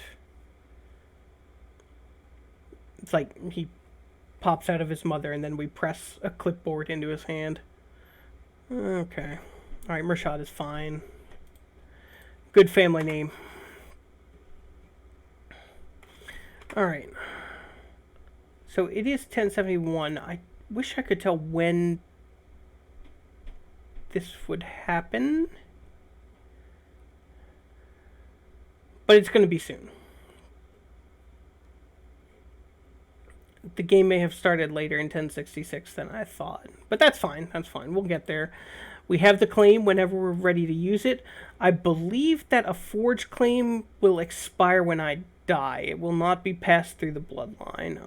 I am the king. I have a claim on the county of Westmeath. Will not be inherited unless pressed in war. Strong claims are only given to children who are second or third in the line of succession. So my younger children will inherit the strong claim to Westmeath, but not Domhnall. It's only 24? I feel like he's been around forever. Okay. Possible to rank up in society. Oh, okay. Yes, absolutely. I've got 750 devotion. So I'm going to pay 750 devotion and rank up. Whoa, whoa, whoa, whoa, whoa, whoa, whoa, whoa. Okay, no, this is not a minor thing. Why is my son planning to kill me? I mean, I know why, but... Oh, 77% power? Good God. Alright, kid, what's up? Oh, you're insane. Oh, okay.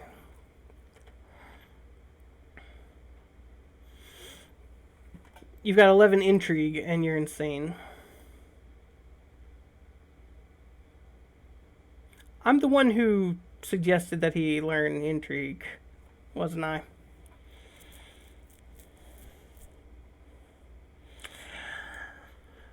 Okay, this one came back and bit me in the ass. Alright, so he doesn't have any real thing to gain from my death. He's not anywhere close to the top of the line of succession. I don't believe he's got any sort of elections. Yeah,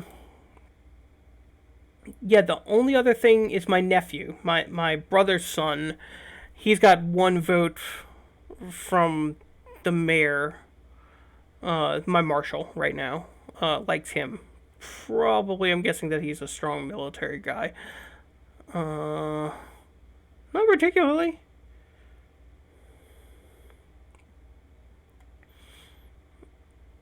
Must just like him better.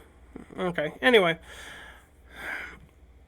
So anyway, my nephew here has absolutely... No, I'm sorry, not my nephew, my fucking son has no good reason to want to kill me.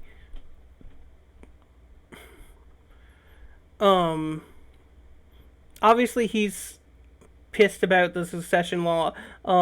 He's chaste and I'm lustful. So he's angry at his dad for getting some, I suppose. But really, he doesn't need a reason. He's a lunatic. He's insane. And he has taken it into his brain that it would be a good idea to kill his dad. And he's really close to firing that plot. But at least he'll agree. Oh, dare not... Yeah, damn right you dare not refuse. I'll throw you in the dungeon and give you the whipping of your life, boy.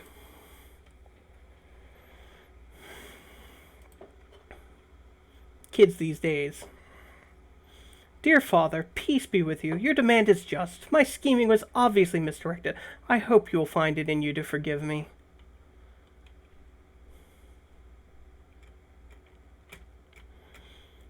I want to throw him in the dungeon, but I don't really have... Do I have a valid reason to? Imprison. We have a 61% chance. The council votes no. All of my counselors say, no way. And these are like, oh no, we can't do it to my brother.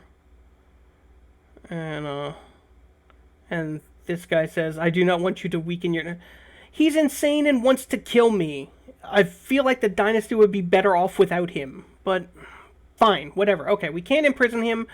I wouldn't be willing to roll the dice on 60% anyway, so we're just going to leave him be for right now and keep an eye on him. Again with a defensive pact. Oh, thank you. I'm promoted to Oblatus. And let's see what exactly that means. Okay. decent monthly piety gain, +1 to stewardship, the big effect that I was hoping for. I can now take or renounce a vow of celibacy. And I can give spiritual guidance to landed characters within my realm, or relatives or fellow society members, in order to remove one of their vices. I can only remove a vice that I don't have myself. That's probably fairly expensive. Lustful is a good vice to have. I'm totally okay with lustful being there. Grandson's too young to have anything yet. Insanity is not a vice, it's a disease. So it also is a genetic trait because of the heart shape here. That means it can be passed down, which means that there is insanity in my bloodline. I'm not gonna marry him off, and I hope that he doesn't find a wife, because I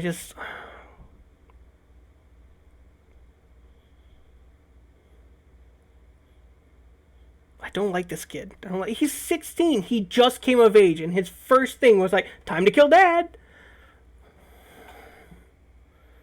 Alright, whatever. Okay.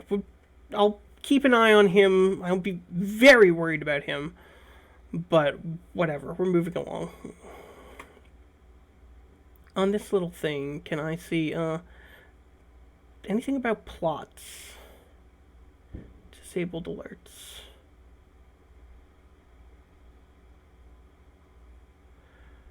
Okay. All the defensive pact. Okay.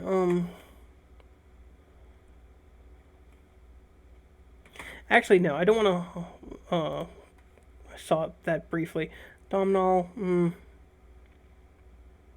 I could send him to the Pope to improve relations, but yeah.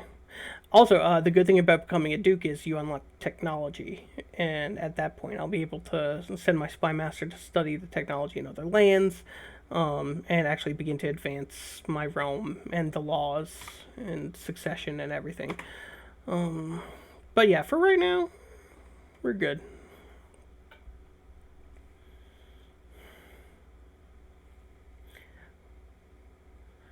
I need that ambition. Ask and you shall receive. Earl Rashad of Dublin fulfilled their ambition to see the realm prosper. Okay, that's great. Fantastic. I should pick an ambition. So my next ambition.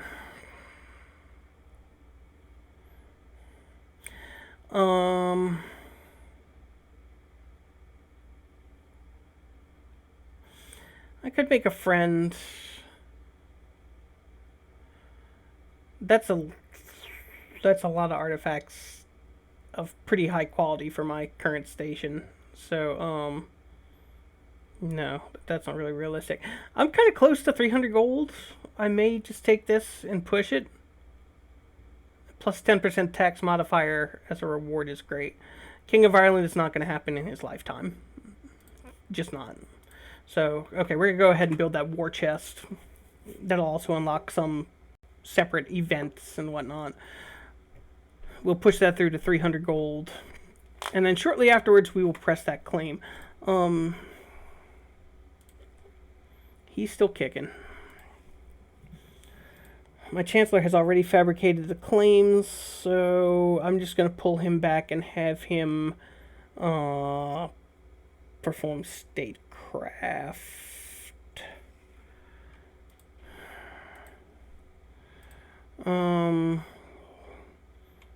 Wish I had more armies.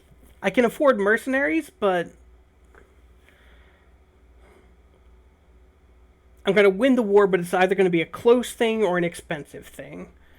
Neither of which I find super thrilling. But let's see. My Spymaster Art has sought me out with his concerns regarding the search for the relic.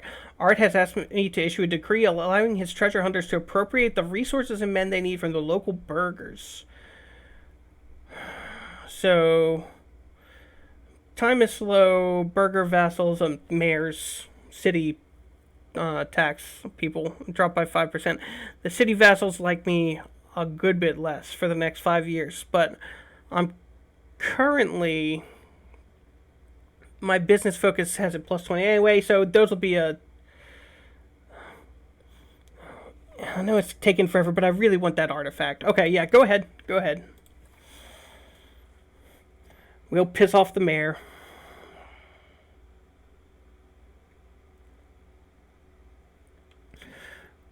Okay. Okay, my sister Violante. She's in Pisa. Are you anybody important? Yes, I'm gonna nudge her awake. I really. She's paranoid. Oh, that's a new new graphic for paranoid. That's interesting. Her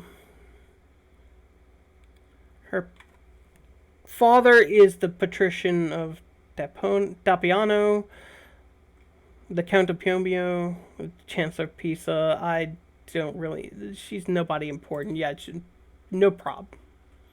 Just stay awake from here on out. God's blessing upon thee, Ablatus Marshad. Bringing the true faith and salvation to others is among the holiest of duties. Therefore, we ask of you to construct a new church in your land so your subjects may have somewhere to say prayers and worship. I'm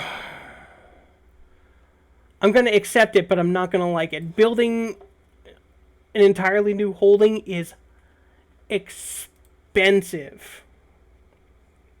You can't see it right now, but let me just tick that so that now you can see it. So I can build a new holding, right? And I can build a temple. That's what they want. They want me to build a church. 656 gold. I can't afford that. I'm not going to be able to afford that for a long time, barring any kind of random event that gives me a big old windfall of money. I don't like this mission. It's not currently feasible. I'm turning down the mission. Sorry, Conversus, it's just not feasible at my current level of power.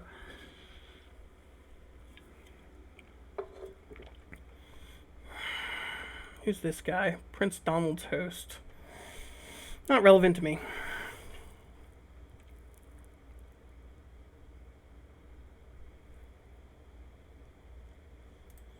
See, now I'm all paranoid. Now I'm worried about this bastard. Oh, I'm not going to be worrying about him for long, am I? He's got a fever, he's got a headache, and diarrhea. And he got a decent symptom treatment, so just a mild half a point bonus to health, but that's all like minus 1 health, minus 0.5 health. So total of minus 2.5 health, plus 0.5. He's at minus 2 health.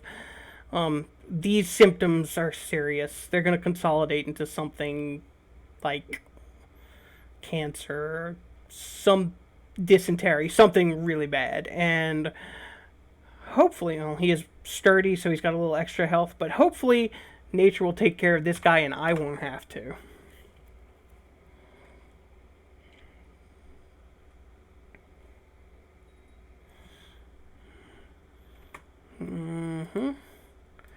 It's my neighbor.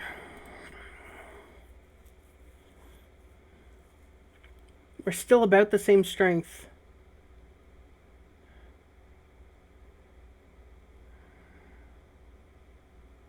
What's my monthly prestige like? I'm not getting a lot of prestige.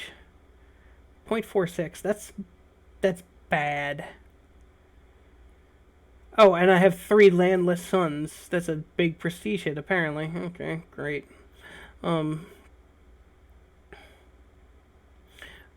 Got a lot of piety. That's wonderful. Yeah, I can use that. Oh, the religious authority of the Catholic Church is low. Because there's an anti-pope right now, isn't there? There's an anti-pope. And so Catholicism is fighting over which branch becomes the right one, so the moral authority is degraded. And so I can't talk to the Pope and say, hey, would you mind excommunicating Okay, recently I've been noticed the pitiful state of my son Donshad. I have just been informed that the cause of his aches and fatigue is a case of the flu. Like I said, those issues combined, and now he's just got the flu. Severe illness. It's a severe flu. Now I can call. I do want to get notifications, but I wish that this wasn't arranged like this because I would like to know when my relatives are sick. This motherfucker, however, can just shit his bed and die. I don't care about him. I hope he dies quickly and is out of my hair. This is my son, my second son, and he gave birth to another son.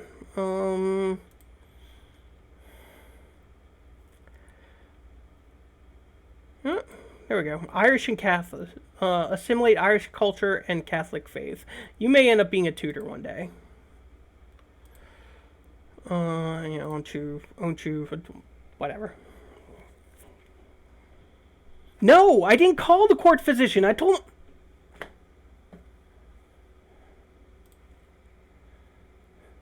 Successful treatment, health +2. I didn't want you to treat him. I just want him to die. However, he did do a good job. He did his job well. I can praise him, and then everybody likes him a lot, and maybe we become friends. I can pay him a pittance of gold, and, or I could just say, no, he's just doing his job and gain 10 prestige. He did his job well, you guys. He really did. I wish he'd botched it. If he'd botched it and killed my son, I'd be more inclined to slip him a few gold pieces, but I'll praise him to the court. It's not his fault that he did the best that he could, even though I didn't want him to. Okay. Is it wartime yet?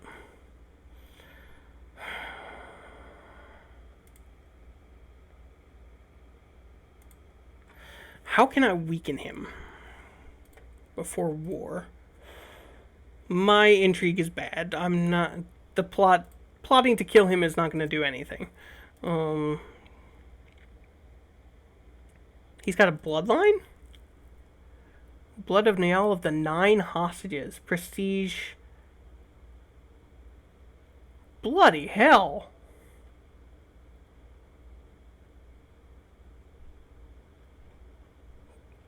Great. Bloodline founded on... He's got an ancient fucking bloodline from an ancient king of Ireland. Okay, great.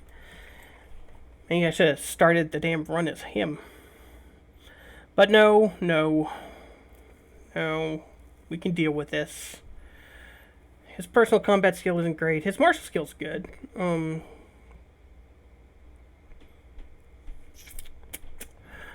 What do I want to do about this?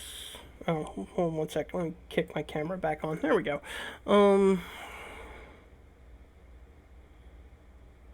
I'm just gonna have to brute force it. Oh yeah, I'm waiting to get my money. I should have it in 6 months or so.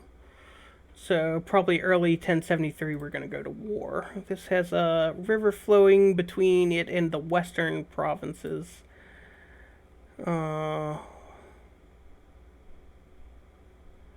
And that one also has a river. So no rivers between them.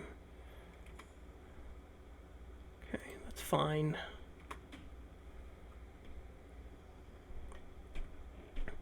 Oh, I'm glad that you two have resolved your differences since Ricciardo's time in the stocks. Another grandson. Okay. Again, another completely blank slate. Nothing to really do.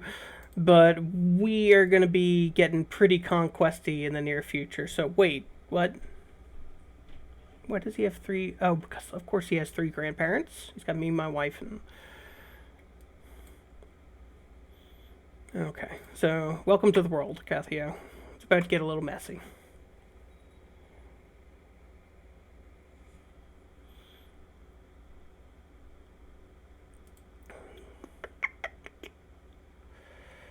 Okay, let's see here. Your steward comes to see you one afternoon. He explains that he has devised a plan to bring in exotic goods by setting up a trade route with a foreign realm.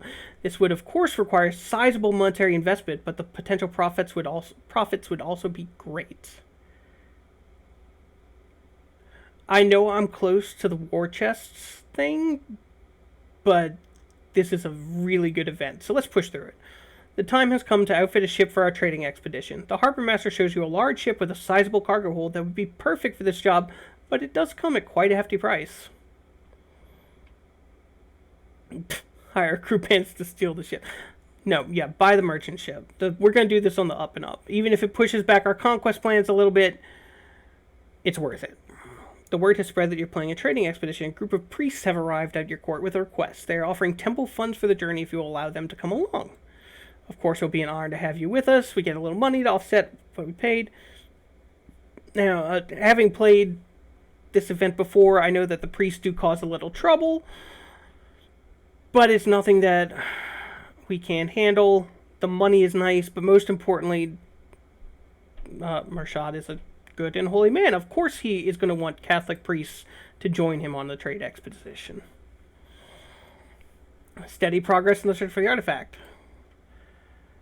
Who's this? My cousin. Anything remarkable about the kid? Nope. Great. Congratulations.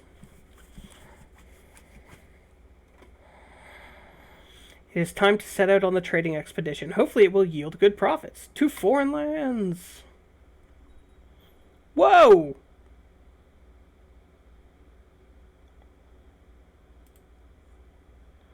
I died. Why did I die? How did I die?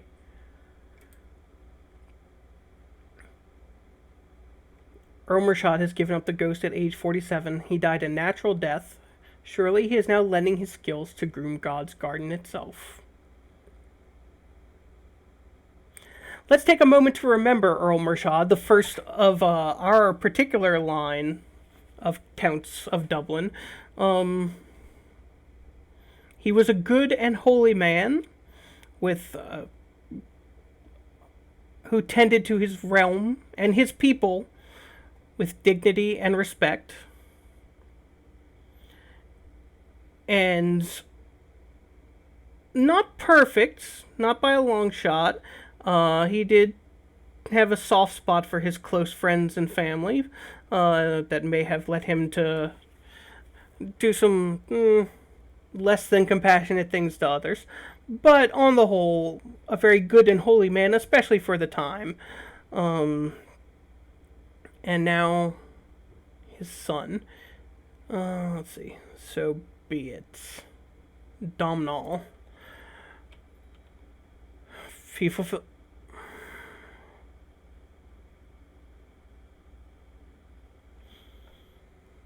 He fulfilled the ambition to gain a title. Wow, it sure would be easy for him to gain a title if his father died.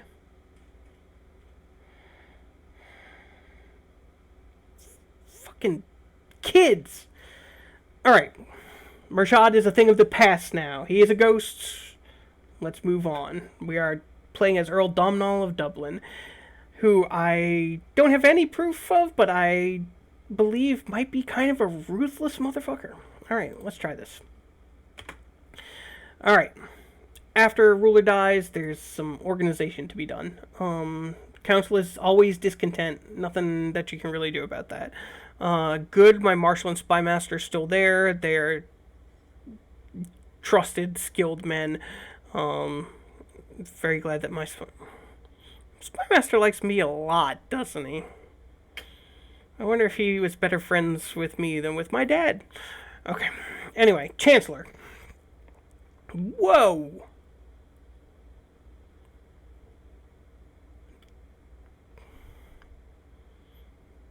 You are an amazing Chancellor.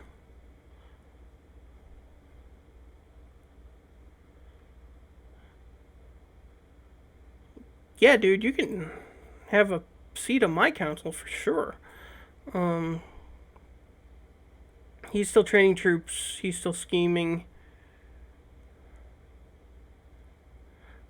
Steward. He is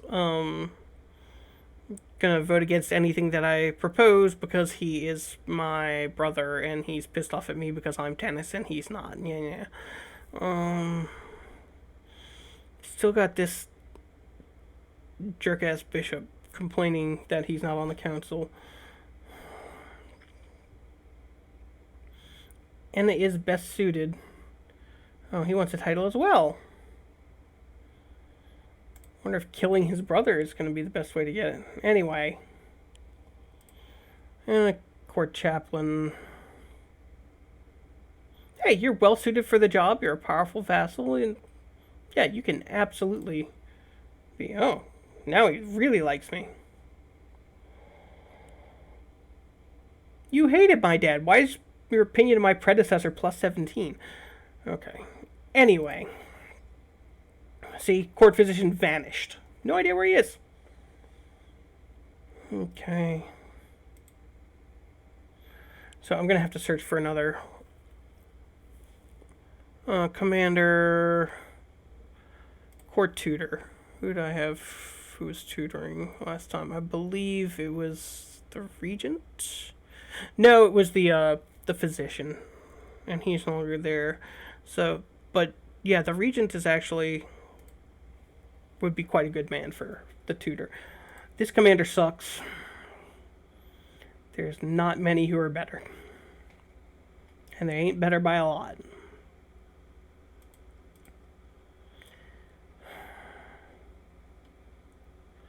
Art, weren't you on the council? You are on the council. You're my spy master. Okay, cool. Alright, so I don't know anything about this guy. Alright, so Earl Domhnall of Dublin. He's pretty mediocre. He's well learned, which would be nice if I could study technology, but I can't because I'm not a duke yet. Takes after his dad in a lot of ways. Needs a haircut.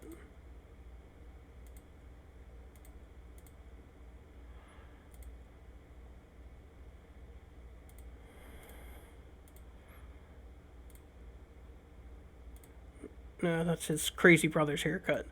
Yeah, sure. Okay. I like that. Yes, that works better. Okay. Now you're looking kind of kingly.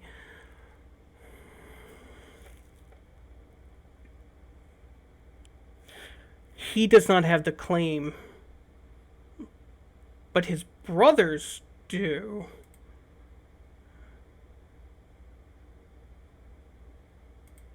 Or do they?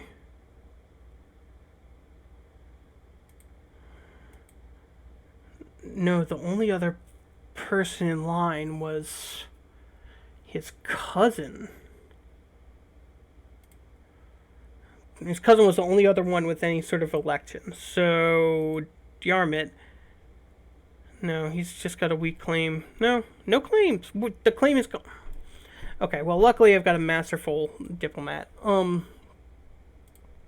Alright, here's what we're doing. The ambition is, war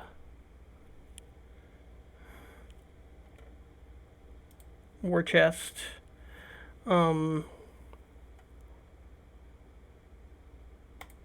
And we are going to war. He's not a great warrior right now, but when you shift your focus to war, you can absolutely learn a lot. What's your family situation like? How's your wife like you? Your wife is okay with you.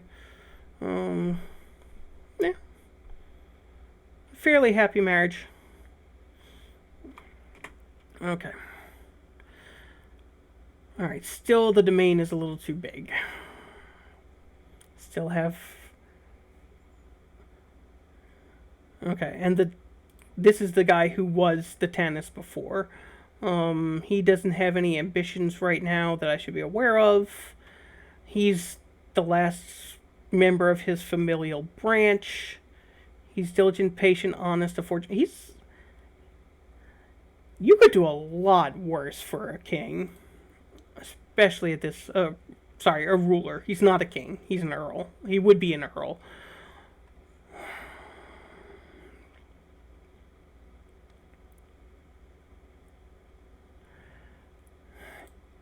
Oh,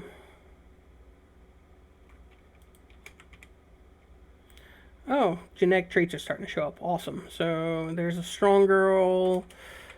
No geniuses.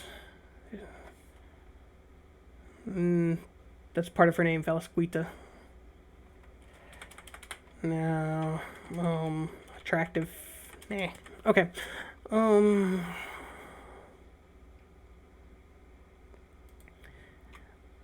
The reality of the situation is, right now he is the Tanist. And it could bounce back and forth between the two branches of the family, but I would like.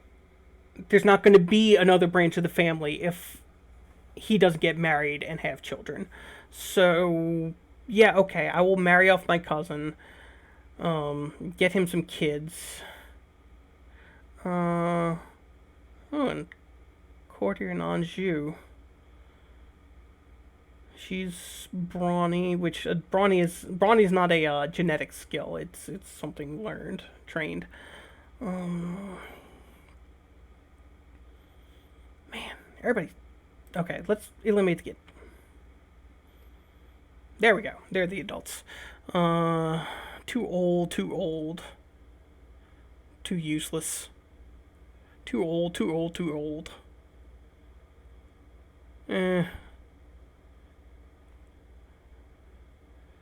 Princess of Denmark. Bastard Princess of Denmark. But Princess of Denmark nonetheless. And this Courtier.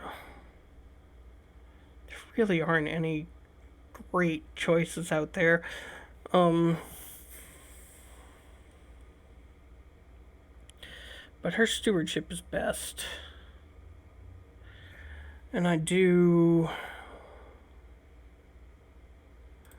Alright, Teresa. Yeah, sure. Go ahead. Get married. Hey, she wants to get married. She'll be happy. Alright. Onward. Oh, I have to nominate a successor. Yes, absolutely want to collect gold. I think he might be a Satanist. I think that's a Satanist robe. Your suggestion. Okay, that's great. Now. I don't have a Tanist. I haven't made a nomination. Everybody's kind of fallen in behind the armament.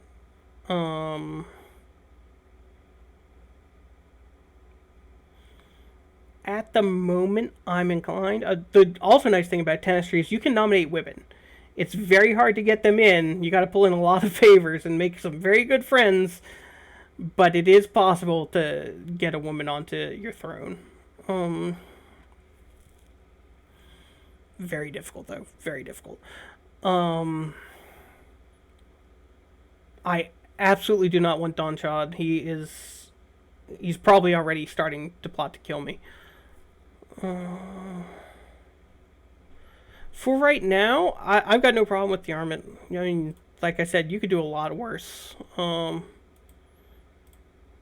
Yeah. Yeah, I absolutely support him for a Tanist. Okay. I'm missing some counselors here. My steward needs to be collecting taxes. Alright, yeah, and everything else is fine.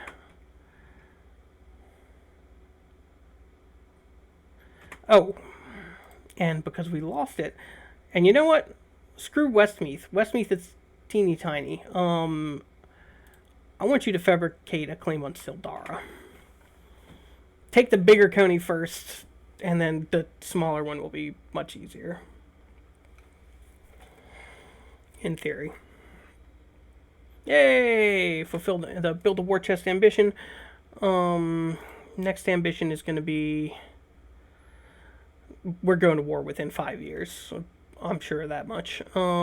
He's not going to be King of Ireland. Not yet.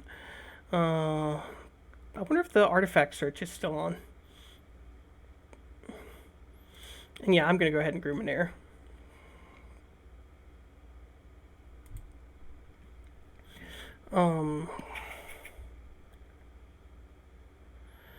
Is he? No, my oldest son is 3. Nowhere close to education age. Okay.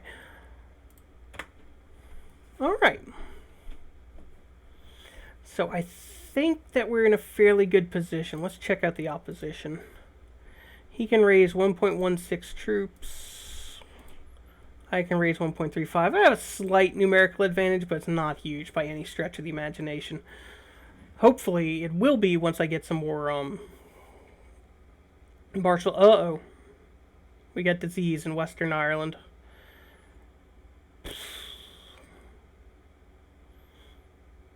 Definitely nowhere close to having a hospital yet, but... whatever, we'll deal with it.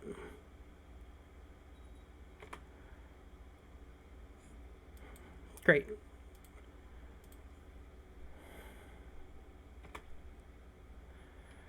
So, in Ligon, they're already starting to hide themselves in their castles and shut the gates to keep the disease out. Now here's my option. Not yet.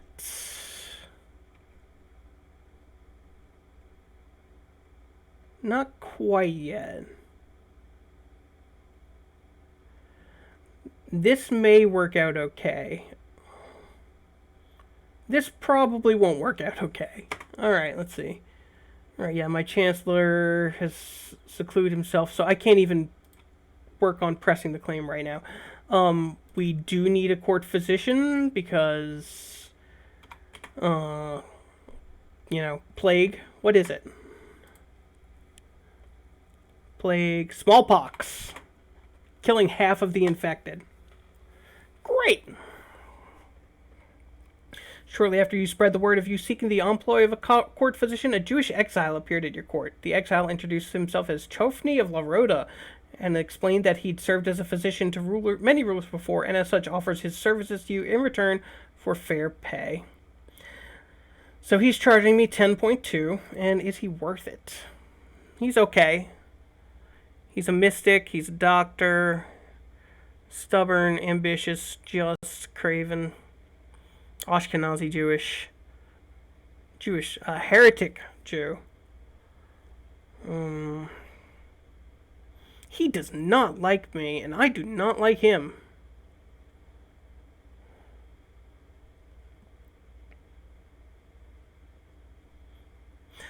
Look, smallpox is a county away, and it's ravaging everything, so right now we just need somebody who has some idea of what to do. And yeah, it's time to shut the gates. So what I'm hoping is that my lands weather the smallpox better than Sildara. And also looks like the peasants have a chance to revolt. Ooh, smallpox is sweeping through Ireland.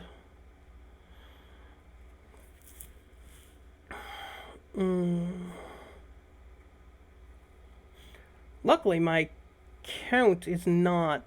Oh. I was going to say my county's not prosperous, which slows the spread of disease, but... here they are.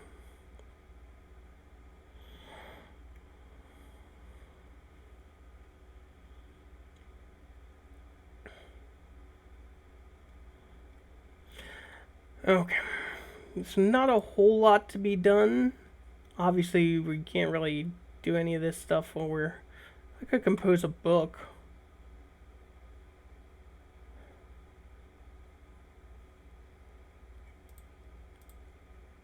His learning actually is very high. He would do well as a magus. You know, let's go ahead and solicit the Hermetic Society.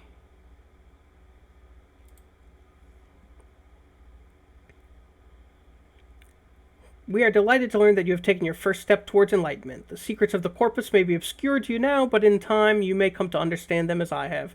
Hold in thy mind all thou wouldst know, and Hermes, the thrice blessed, will teach thee. Signed, Magus Hassan. Okay, so now I've joined the Magi. Technically heretics, scholars, not on great terms with the church, but, that was my dad. My dad was the church guy. I'm the smart guy. My spy master has secluded himself. Man, Ireland is just being torn apart by smallpox. Okay, let's speed things up a little bit. Hopefully the disease burns itself out soon. There it goes into Wales and England. Hopefully that's still smallpox. Hopefully it's not something different coming around. No, it's all smallpox. Defensive pact. I'm willing to bet a lot of these people are leaving the defensive pacts because they're dying of smallpox. All of Britain. Whoa, whoa, whoa! Oh, right, I married that Welsh girl.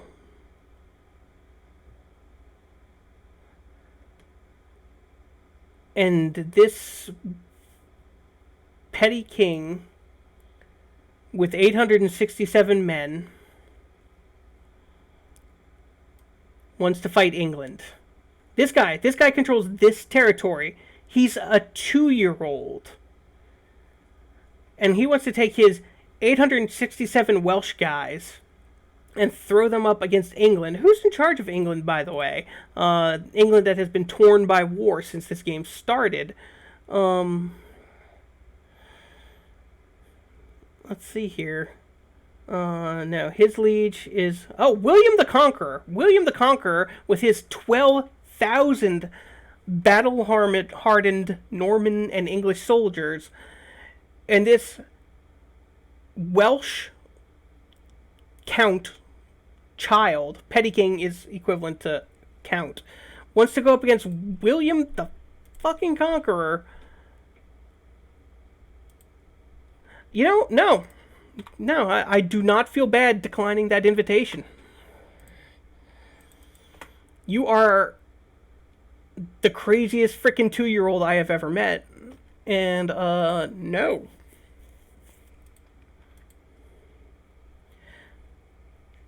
Oh. Okay, in his defense, no, he wasn't attacking. He was calling on us to help him defend against, England. I feel bad for you, but I would not really do anything at all. Also, just out of curiosity, now that we're looking at things a little more broadly, what's up with the rest of the world? France? Oh, England. Oh, this is the Normandy region of France, right? I believe so. Yeah, this is Normandy. William the Conqueror is Norman. And right now he's taken... Oh, does he have smallpox? He does. Okay. So he's taken the title of King of England. That's his primary title. So all of the lands under his control, the control of him or his vassals, are England now. So because he started in Normandy and then ruled England and then set himself up on the throne of England, Normandy is de facto part of England because he is the King of England. France is pretty united compared to a lot of games that I've seen. The Holy Roman Empire is big and spreading down into Italy. Like, Italy's gone, man. The papacy's still there, and you got Pisa and Venice right here. No, Genoa. But, yeah. What is Apulia? I've never seen these helmets before. I think they updated the portraits in the latest patch. It looks really good. He's a duke. He's the terminal lord. He doesn't serve a king. So congratulations on you. Congratulations to you, Robert the Fox, for carving out a territory in South Italy. A few independent states: Neapolis, Salerno, Amalfi. Looks like Sicily's torn apart. Corsica's part of the Holy Roman Empire now. North Africa is all Muslim, as it tends to be the South African stuff. How's the Reconquista going? Not great. Um, Castile has managed to build a pretty large kingdom in northern Spain. Aragon and Navarra are also here. Alto Aragon. High Aragon is its own kingdom. But the Muslims are pushing forward. The Iberian Peninsula is not going to be Christian again anytime soon. Cumania. Alright, look at that. The Byzantines are Byzantining. This is pretty normal from what I usually see. The Fatimid Sultanate rules Egypt. It's about normal. Seljuk Turks. Everything else seems pretty normal. Holy Roman Empire's big. And Italy is nowhere close to being Italy. But other than that, pretty typical world map. Okay. Denmark, Norway. Sweden's had some interesting little territorial spats up here. But all pretty normal for a game of Crusader Kings. Terrain is key to winning battles. If I focus my studies, I believe I can master the tactics of one type of terrain. Now, here I'm not sure how to see what kind of terrain is in a county.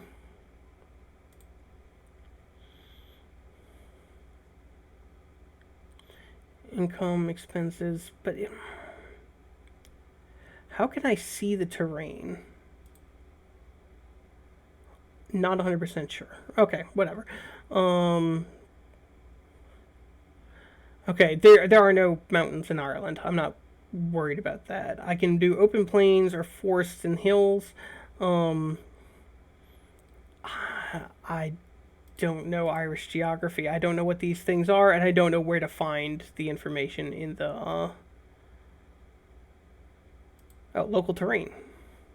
Plains. There we go. Way to hide it. Okay, so yeah, obviously. Yeah, okay, so Western Ireland is hilly. Most of the rest of Ireland is plains. What's that? Farmlands. Northern Ireland, hilly. So, open plains, clearly the best. Okay. Alright, let's slow down because there's battles happening. I think these are all the troops being called up in the, yeah, that's a Welsh army, and they were probably defending against William the Conqueror and the English invasion. Yeah. So, and they're movement locked, so I think that they probably got driven across the channel after they got defeated. Okay. I think I do need to... I think I can write like a thesis or something, and being locked up in here would be a good thing. Write a theorem paper. Is not in hiding and seclusion. So, not until I open the gates. I guess I have to do research for a theorem paper.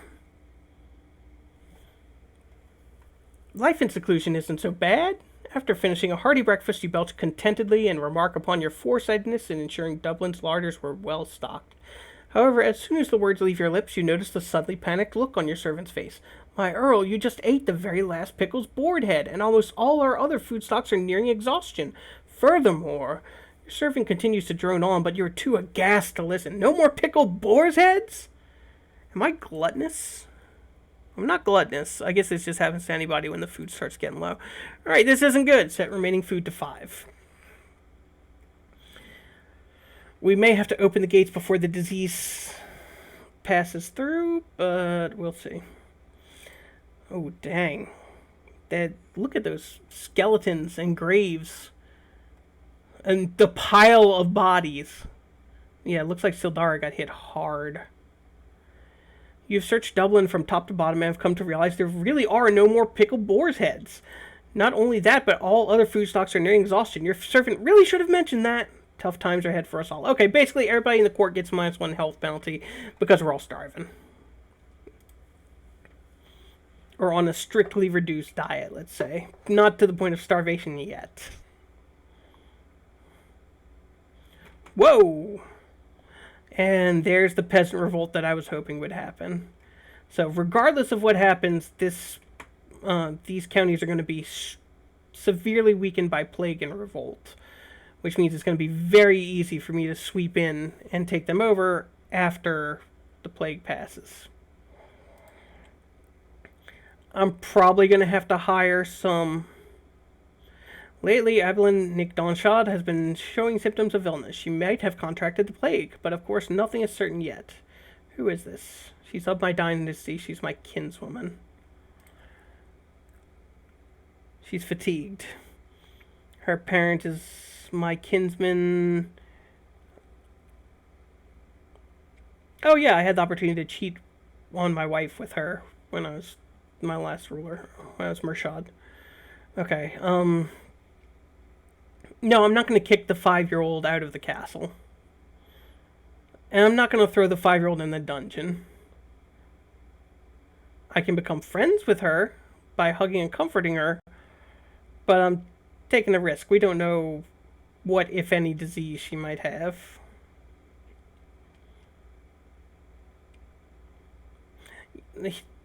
Now, this guy is not a touchy-feely kind of guy, but he is very cerebral and academic, so surely we're in no danger.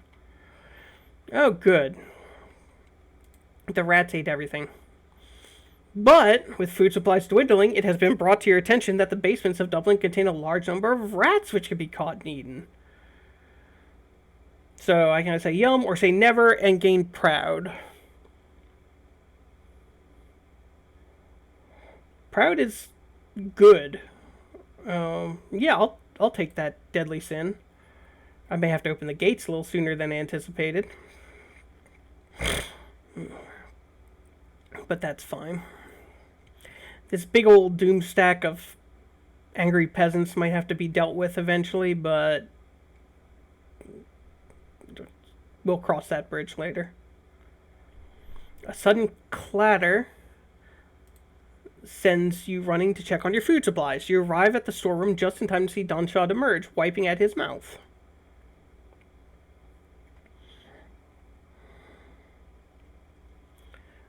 Okay.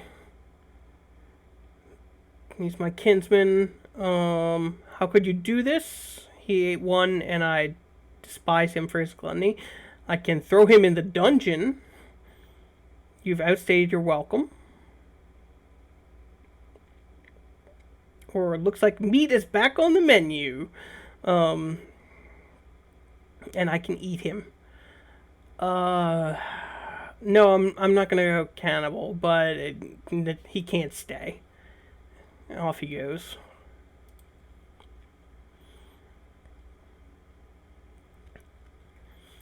Okay.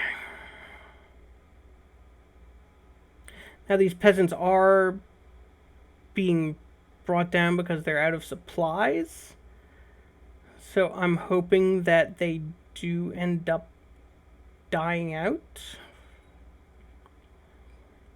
A man claiming to be a lord who disappeared 7 years ago has found his way to my castle. He sings of the fair queen of Elfland, and some say his songs are prophetic. Long lost but home again, and I can gain kind.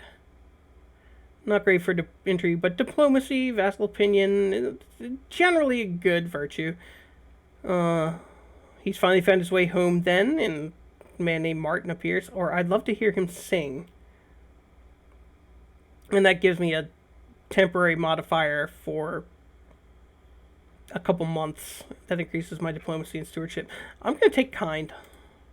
Now, why is this guy known as the Blushing? This is my crazy brother who, the second he turned 16, started plotting to kill our dad,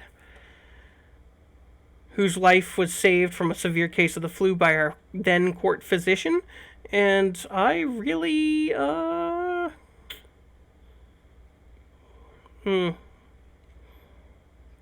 I don't know why he's the blushing. I don't know why it was a major news announcement that he has now become known as the blushing, but sure. Congratulations on that, bro. I hope you die very quickly.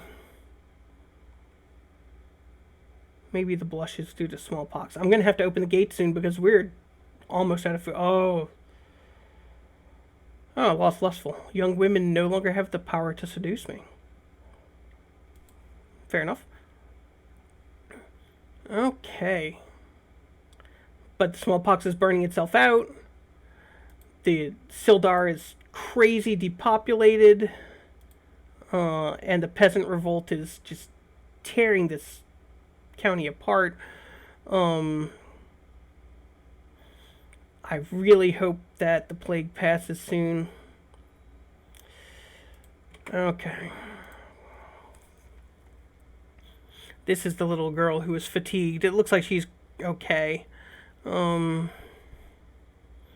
She's not particularly good in anything, so yeah, sure. There you go.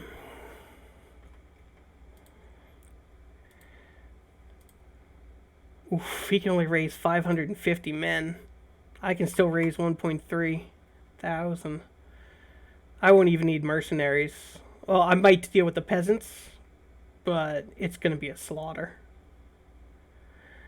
As your stomach groans and gurgles, you try to remember when you last had a decent meal. It has gotten to the point when you can hardly look at a courtier without wondering how they would taste. Probably delicious.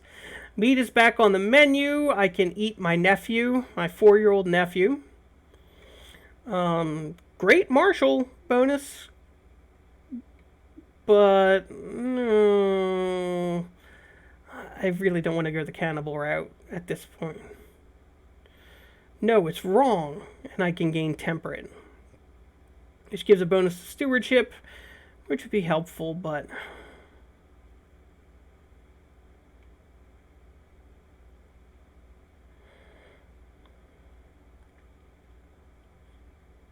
no, you know what?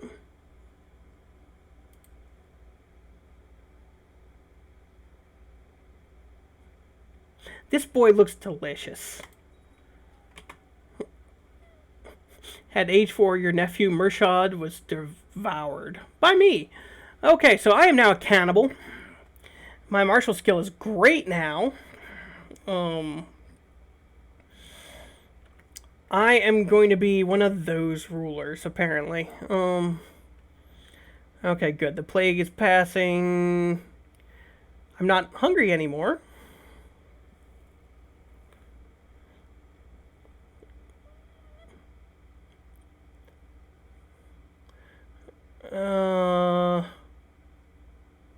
Yeah, sure, we'll eat rats. I just ate my nephew. Rats, no problem.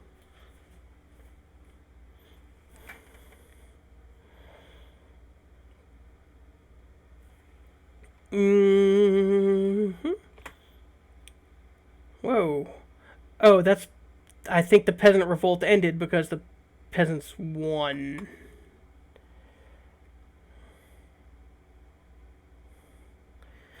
But I can't go to war because the damn... Wait. Yes, the peasants won. They won their independence.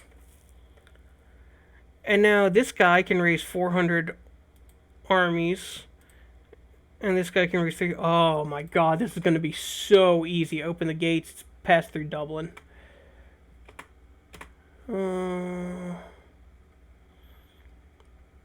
Yes, open the gates. Start on the theorem paper.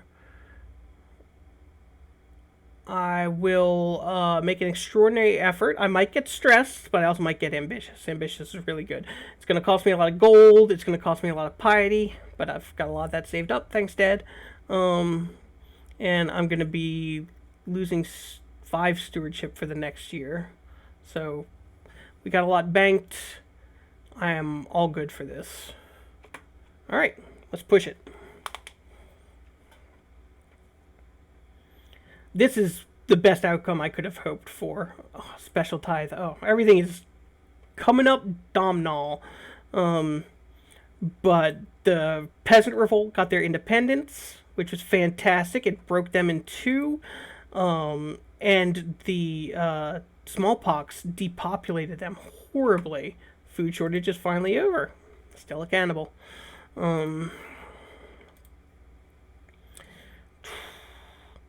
Yeah, so they're massively depopulated. They've been broken in half. Uh, it, it's time. I don't have a valid casus belli right. Wait, I do. Ducal conquest. I'm a pretender to the duchy. It's going to cost me 43 gold and 100 piety. That's all my piety, but I got plenty of gold. Yes, absolutely. And the entire council is 100% on board. Um, yeah, yeah. Give me your land, and we're gonna slow down things here. Okay, but first things first. Let's go to the military. We are raising our levies. Okay, I just need my personal armies. I do not need to bring my vassals into this. We will form up in Dublin. To the neophyte Domnall, my brother, I have a proposal which might interest you. An old letter detailing the possible locations of some lost Hermetic writings came into my possession not many moons ago. If you fund an expedition, we can search for these treasures together.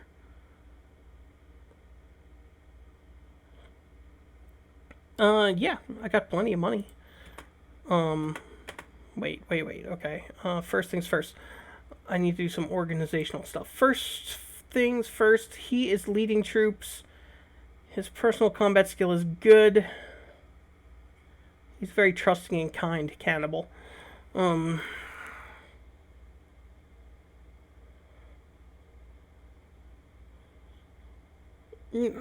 he's gonna personally lead his troops because he's got really good martial skills. He's got good personal combat, and most importantly, people on the battlefield might taste delicious. Okay, so the letter mentioned 3 lost texts: a tome in a local antiquary, a scroll hidden in a church in Lagan, and a tablet in the ancient library of ruins of Jane in Granada. The further we venture in distance as well as into the past, the greater secrets we might uncover. The choice is yours. So I can go to Jane, cost 100 gold, 48% chance of a successful search for 300 esoteric knowledge, 50 chance to fail. I can spend 40 gold to go to Lagan, right next door, Granddad's old county. 68% chance successful, only 40 gold, less esoteric knowledge, but good chance. Or we can go to the local antiquary, poke around in the museum, just gain 100 esoteric knowledge, but 80% chance of that will work. I'll fund the expedition to Lagan. Okay. Alright, here we go. Yay, he's back as Spy Master. Alright, so I am going to combine all of these armies into the single army. Domnall is going to be leading that. Who's got the flank? Why do I have one old man with 6 martial skill as my commander? I know I can do better than that. Did they all die in the plague? Okay, yeah. Talon right here is good. My regent probably shouldn't. My court physician... Hell, Art's doing everything. But no, yeah, I like that. Okay. So, the flanks will be led by,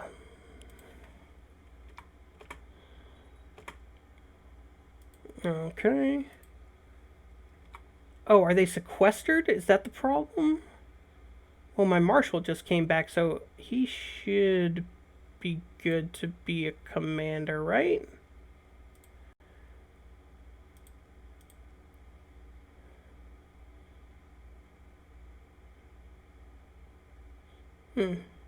Okay, I don't know quite what the issue is here, but alright, fine. Domhnall's just going to lead it himself. He's a plains master, and we can go, oh, my domain size is really low. That -5 to stewardship because I'm working on my theorem paper is bad. Okay, so I'm currently sieging out his castle. There are 2,100 of my army out there, and we're sieging down 362 people. Hold up. We're going to work on that, but he's got a little army out here. Pass time a little bit. Sieges are boring.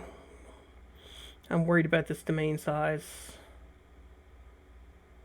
It'll all get better once I complete the duchy, because then I'll be a duke. I'll just hold the duchy. Let's see. My son was born to Donshad. Okay, kinsman. Okay, so distant relatives. Don't really care too much. Alright.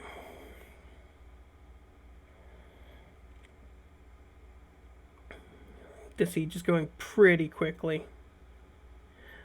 His army's just sitting there. They've basically just run away and are hiding. But this is going to be quick and easy. Okay.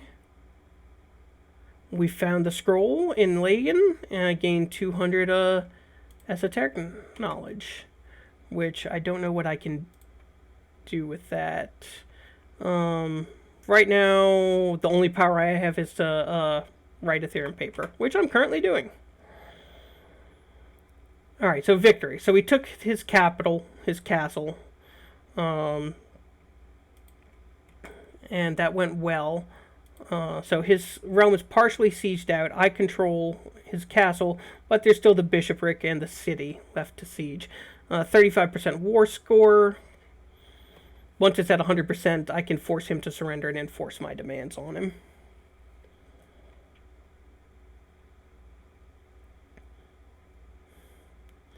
Alright, come on. Come on, you bastard. Gain some morale back. Okay. Well, this should be quick and easy, I think. Victory. Okay.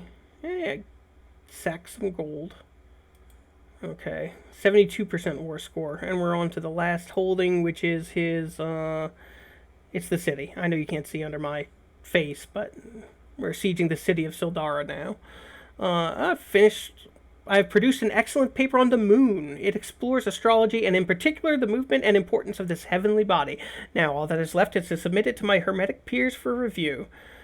I can either say it's not good enough to be published or I will send it out once. But I wrote an excellent paper. I'm going to send it out. And if they disagree, then, I'll just toss some salt and pepper on them. Okay, so this reader. Oh, it's the Doge. It's my mom's, my stepmom's dad. There we go. Okay, so that's 2 endorsements out of 5. 3 endorsements out of 5. 4 endorsements out of 5.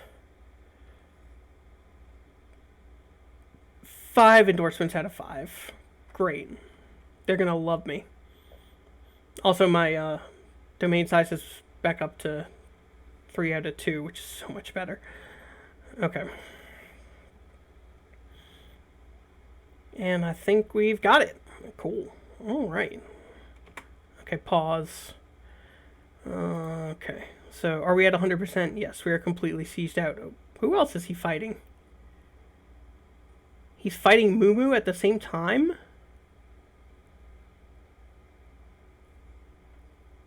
He wants to vassalize him. Yeah, on the bright side, that's not your problem anymore.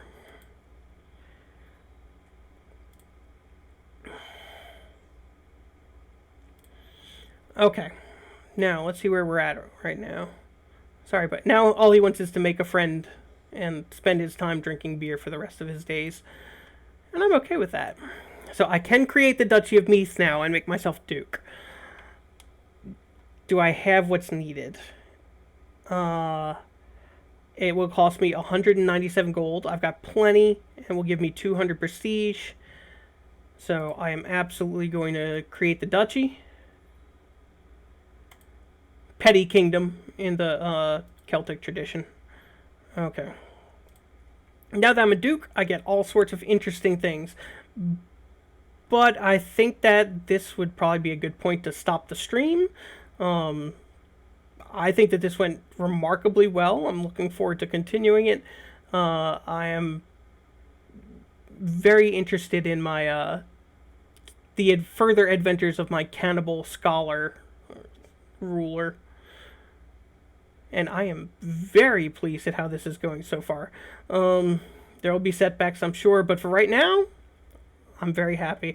I will be letting y'all know when I'm going to be doing more streaming. Thank you for tuning in, and next time we are going to take over a substantial chunk of Ireland.